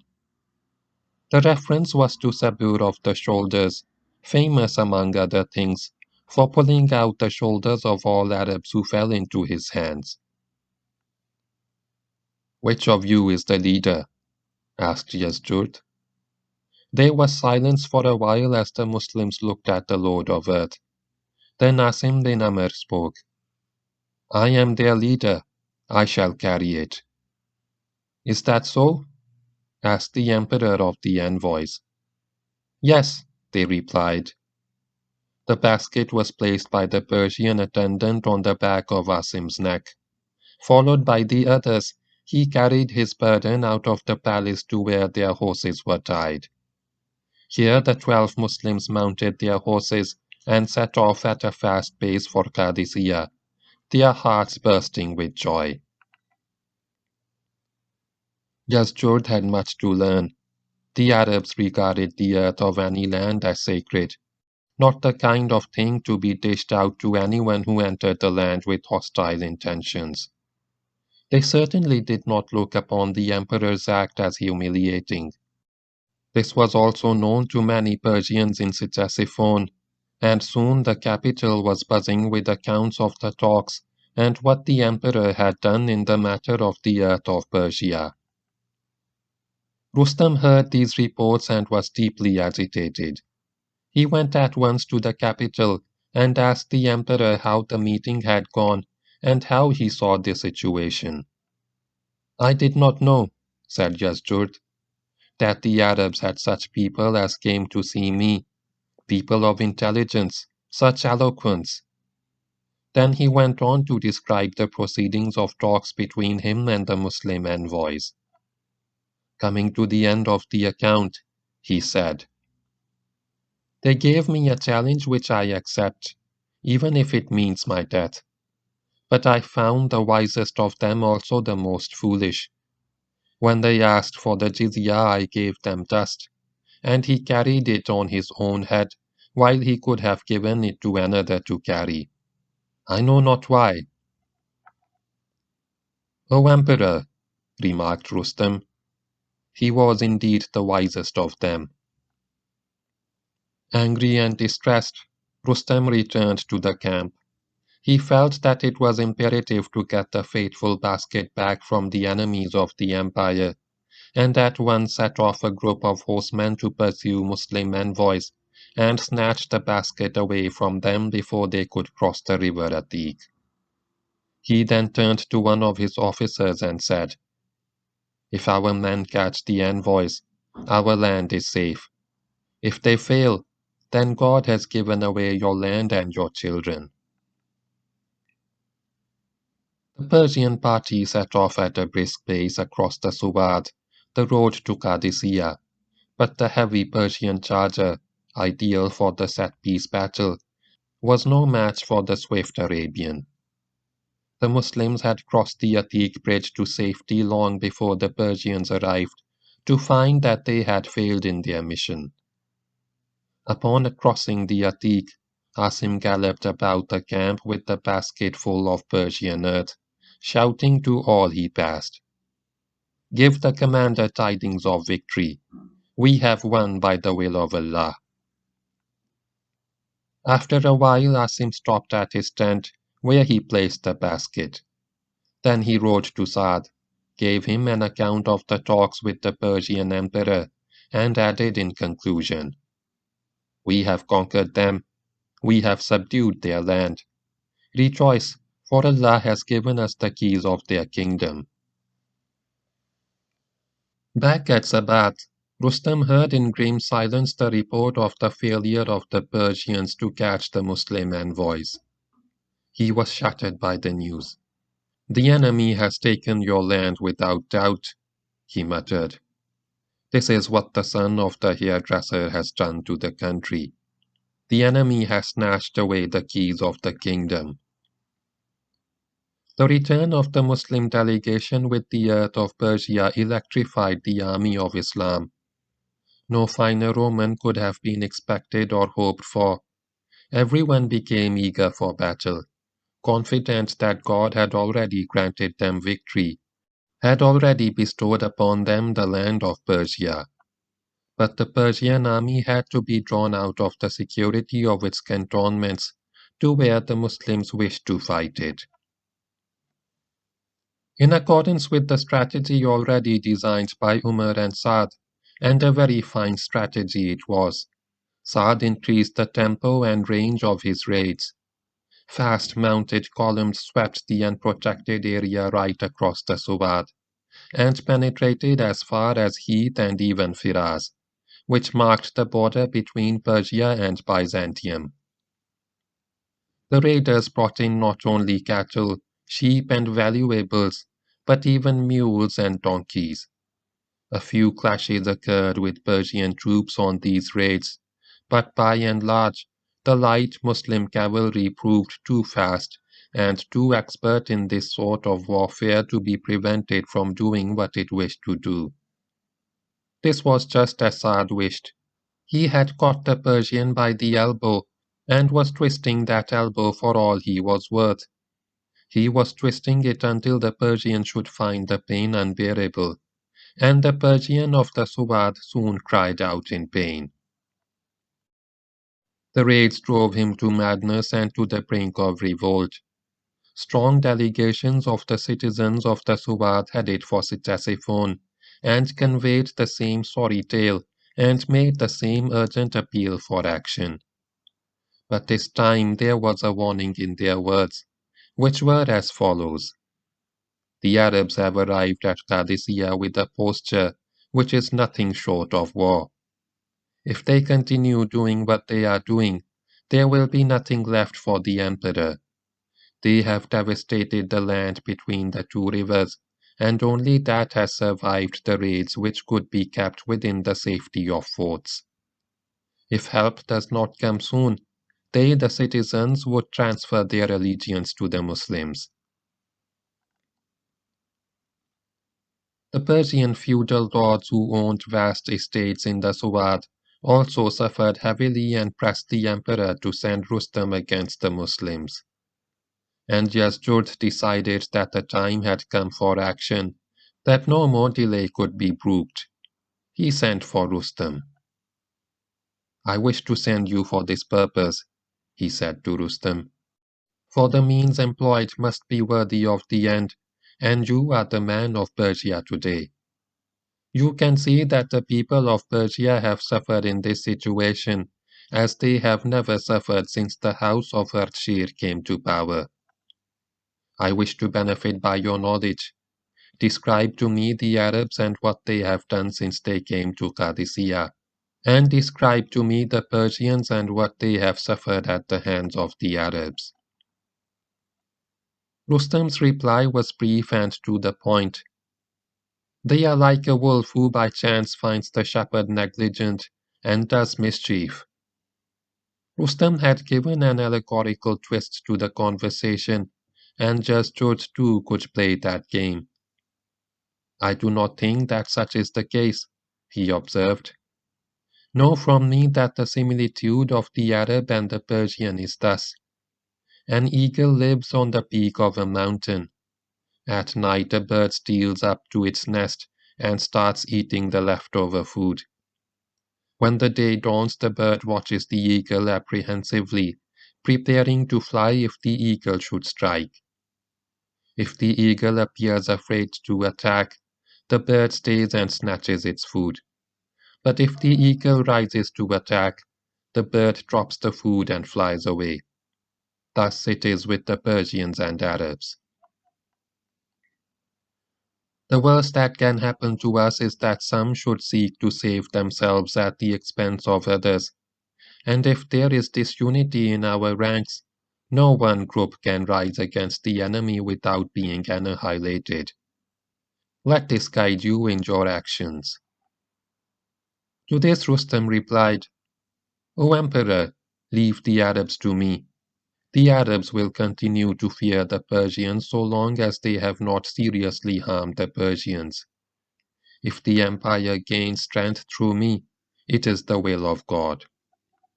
We have learned much about the art and stratagems of war, and it is my view that stratagem is more beneficial than certain kinds of victory in battle. Yazdjurd could guess that Rustam was reluctant to go into a great head-on clash with the Muslims, and asked for more ideas. Rustam went on. In war, patience is better than haste, and today is the day of patience. To fight battle after battle with smaller armies is better than seeking one victory, and this would also be harder on our enemies. Yazdjurd refused to accept this course of action. His youthful and heroic spirit saw visions of a great historical battle, such as had often been fought by his ancestors, and he told Rustam that such a battle would have to be fought. Rustam returned to camp and promptly sent a request to the emperor to accept his resignation and appoint another in his place. The request was turned down. Over the next few days, the pressure mounted on Yazdjurd to do something to save Iraq, and he once again sent instructions to Rustam to march to Qadisiyah and do battle with the Muslims. Again Rustam came to see him and pressed for acceptance of his own strategy. O Emperor, said the general, it is my judgment that leads me to this, and I would not speak of this to you if I did not have to. For the sake of yourself and your family and your empire, let me stay here and send Jalinus with an army to fight them. If he wins, the victory is ours, and if the result is otherwise, I shall send another to fight them. My name is dreaded by the Arabs. I must preserve the image of the undefeated in the minds of the Persians, and the Arabs will remain in awe of me and fear my advance. But if they gain a victory over me, it will embolden them and will mark the end of the days of Persia. Yazdjurd refused to accept this plan, which fell short of his glorious expectation. If you do not march, he declared, I shall march in person against them.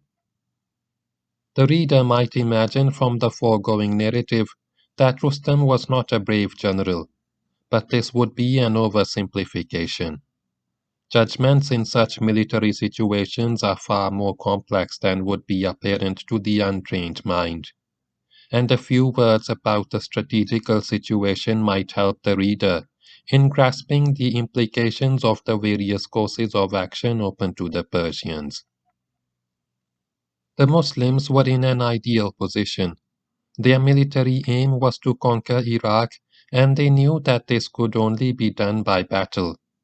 They were determined to fight the battle at Qadisiyah, with their back to the desert and with the Persians across the Euphrates and the Atiq. And the Muslims were in no hurry. With their base in a safe zone, they were striking with fast columns in the Suwad and taking all the supplies that they needed. This, from their point of view, was an ideal war, a war of which the enemies paid the cost. They were sitting pretty as the guests of the Persians, although uninvited and unwelcome, and were living off the Persians. Their life in camp was no worse than their normal habitation in the desert which they called home. In fact, they were enjoying themselves at the expense of their enemy. A delay in battle meant no hardship or loss to the Muslims. But the Persians were hurt badly by a continuation of the prevailing situation. The Suwad was losing its wealth and the people were losing their faith in the imperial leadership. This state of affairs just could not be allowed to continue without a possible breakup of the empire without battle. The raids could not be stopped except by defeating the Muslim force from which they emanated and by the destruction of their base, and this could only be done by fighting a major battle with the Muslims at Qadisiyah, ground of the Muslims' choice. The situation viewed from any angle favored the Muslims. So the Persian Empire cried for battle, and it was justified in doing so. Yet Rustam's strategy of avoiding a major clash was a sound one, and had he been allowed its implementation, it might have led to a better outcome than actually resulted. He was clear-headed enough to know that fighting the Muslims was no easy matter, as had been demonstrated by Khalid and Muthanna. Should the Persians seek battle and lose it, the whole empire would fall, and that would be a much worse consequence than the present suffering of one province. On the other hand, by keeping his large army in being with an offensive posture, Rustam could ensure that only raiders would enter Persian territory. Such a strategical plan has often been adopted in history with, in the long run, beneficial results. But public opinion and political pressure were making it impossible for Rustam to follow his own strategical design, and were forcing battle upon him. And here too, in the operational plan which he conceived, he showed himself to be a strategist rather than a mere tactician. He would use several smaller armies, each fresh in its turn to fight the Muslims, and if none of these succeeded in defeating the invaders, he would lead his large army in person to deliver the final blow. This in essence was the same strategy as he had followed against Abu Ubayd, but it was opposed in concept to Yazdjurd's strategy, which could be described as a big bang strategy, one mighty decisive winner-take-all battle. There was, however, more than strategical concept which robbed Rustam of his desire for battle. As stated in an earlier chapter, he was an astrologer and his study of the stars revealed to him that the Persians would be defeated in battle by the Muslims. Try as he might, he could find no error in his astrological calculations. Moreover, shortly after the return of the Muslim envoys to Qadisiyah, Rustam had a terrible nightmare in which Caliph Umar came and seized the weapons of the Persian soldiers. In these superstitious times, such a dream could only be interpreted in one way, and Rustam saw it in the destruction of the Persian army, and as a consequence, the death of the empire. But Rustam was a royal son of Persia, and prepared to obey the call of the nation and the orders of the emperor. He dispatched an advance guard under Jalinus towards Qadisiyah with the order, "Advance, but do not get involved without my orders." Next he sent Yazdjurd the message, "If God gives us victory, we shall go to their land and engage them in their homes until they submit." Then he set off with the rest of his army for Qadisiyah. The Persians marched along the main road to Najaf. They made their first long halt at Kusa, a little north of the present Iskandariya. From here Jalinus advanced, crossed the Euphrates, and camped at Najaf, while Rustam went on to Burs near Babylon. At Burs, some Persian soldiers went on a rampage of drinking and rape, which led to bitter protests from the populace. Rustam had several offenders beheaded, and then marched on until he reached the east bank of the Euphrates, at Miltat, northeast of Najaf. The whole army closed up and established a large camp along the east bank from Ghariyin, opposite the present Kufa, to opposite Khawarnak, which lay 3 miles north-northwest of Hira. A few days after his arrival on the east bank, Rustam sent for a delegation of the prominent citizens of Hira. He had not forgiven them for the way they had switched their allegiance to the Muslims whenever the latter occupied Hira and entered the Suwad. When the delegates arrived, he denounced them for what he considered as fickleness and warned them as Christians against having anything to do with the Muslims. The citizens of Hira did not like this and felt that the accusation was unfair. They turned to one who stood in their midst, a very old and very distinguished-looking man, and asked him to speak for them. Abdul Masih bin Amr bin Buqayla was one of the most illustrious figures in Arab Iraq. He was a prince. Hoary with age, he was known for his wisdom and wit, and was held in reverence by the Iraqis, in whose affairs he wielded considerable influence.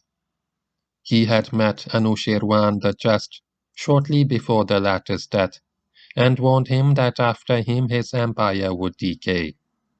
He was the man who had negotiated with Khalid the surrender of Hira and earned Khalid's respect. Abdul Masih took a few steps forward and addressed Rustam. Do not come with your army to us a second time, if you cannot defend us and will leave us to defend our land ourselves. O enemy of God, Rustam retorted, you rejoiced over the invasion of our land by the Arabs. You provided them with information and with food. Then Abdul Masih gave it to him, straight from the shoulder. You say we rejoiced at their coming? And what were we to do? At what did we rejoice? They came and took us to be like slaves. They were not of our faith and called us people of hell. You say we acted as spies for them. Well, what made us to do so? Your friends ran away and left the land open to them to plunder as they wished. As for our feeding them, we gave them food so that they would not enslave us and destroy our homes and kill our warriors.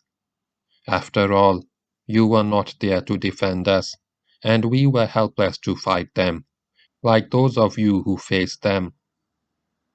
Seeing that his words were having the right effect on Rustam, the old man softened his tone. By my faith, you are dearer to us than they, and if you will defend us, we will act as spies for you. Lo, we are the hapless ones of the Suwad, slaves to whoever conquers us. Rustam was silent for a little while. Then he observed quietly, what the man says is true. A few more days passed. Then Jalinus advanced to Kharara, beyond Najaf and a few miles short of Qadisiyah, and Rustam crossed the Euphrates with the main body of the army to Najaf.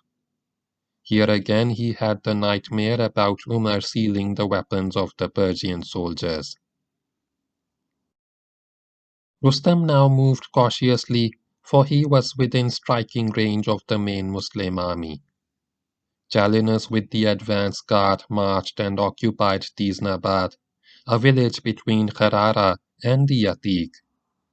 Bahman, commanding a large corps, moved up to Kharara, while Rustam moved with the main body to Sailahun. Here the Persians waited a few days, watching the reaction of the Muslims, but there was no major move of Muslim forces from Qadisiyah. Next, Rustam put into effect the last phase of his move, which was a kind of advance to contact. Jalinus moved forward steadily until he reached the river Atiq and spread his advance guard along the river as far south as opposite Qudais, while at the same time posting a strong guard on the bridge, facing Zohra and the Muslim advance guard. Bahman advanced and occupied the last camp of Jalinus at Tiznab, and Rustam with the main body moved up to Kharara. It was a nicely conducted advance, as per textbook, and had taken the Persian army as far as it could go. The next step could only be taken as part of battle, for on the west bank of the Atiq stood the Muslim army. The Persians now deployed in camp with Jalinus committed along the Atiq front as a covering force. Bahman commanding a corps behind him, ready to rush into action in aid of Jalinus, should such a move become necessary. And Rustam with the main body of the army standing behind Bahman. Rustam had no intention of rushing into battle. He needed time to prepare for it. The Persian army had a strength of 60,000 men, and these were served by as many followers. It also had 33 war elephants. End of chapter 6.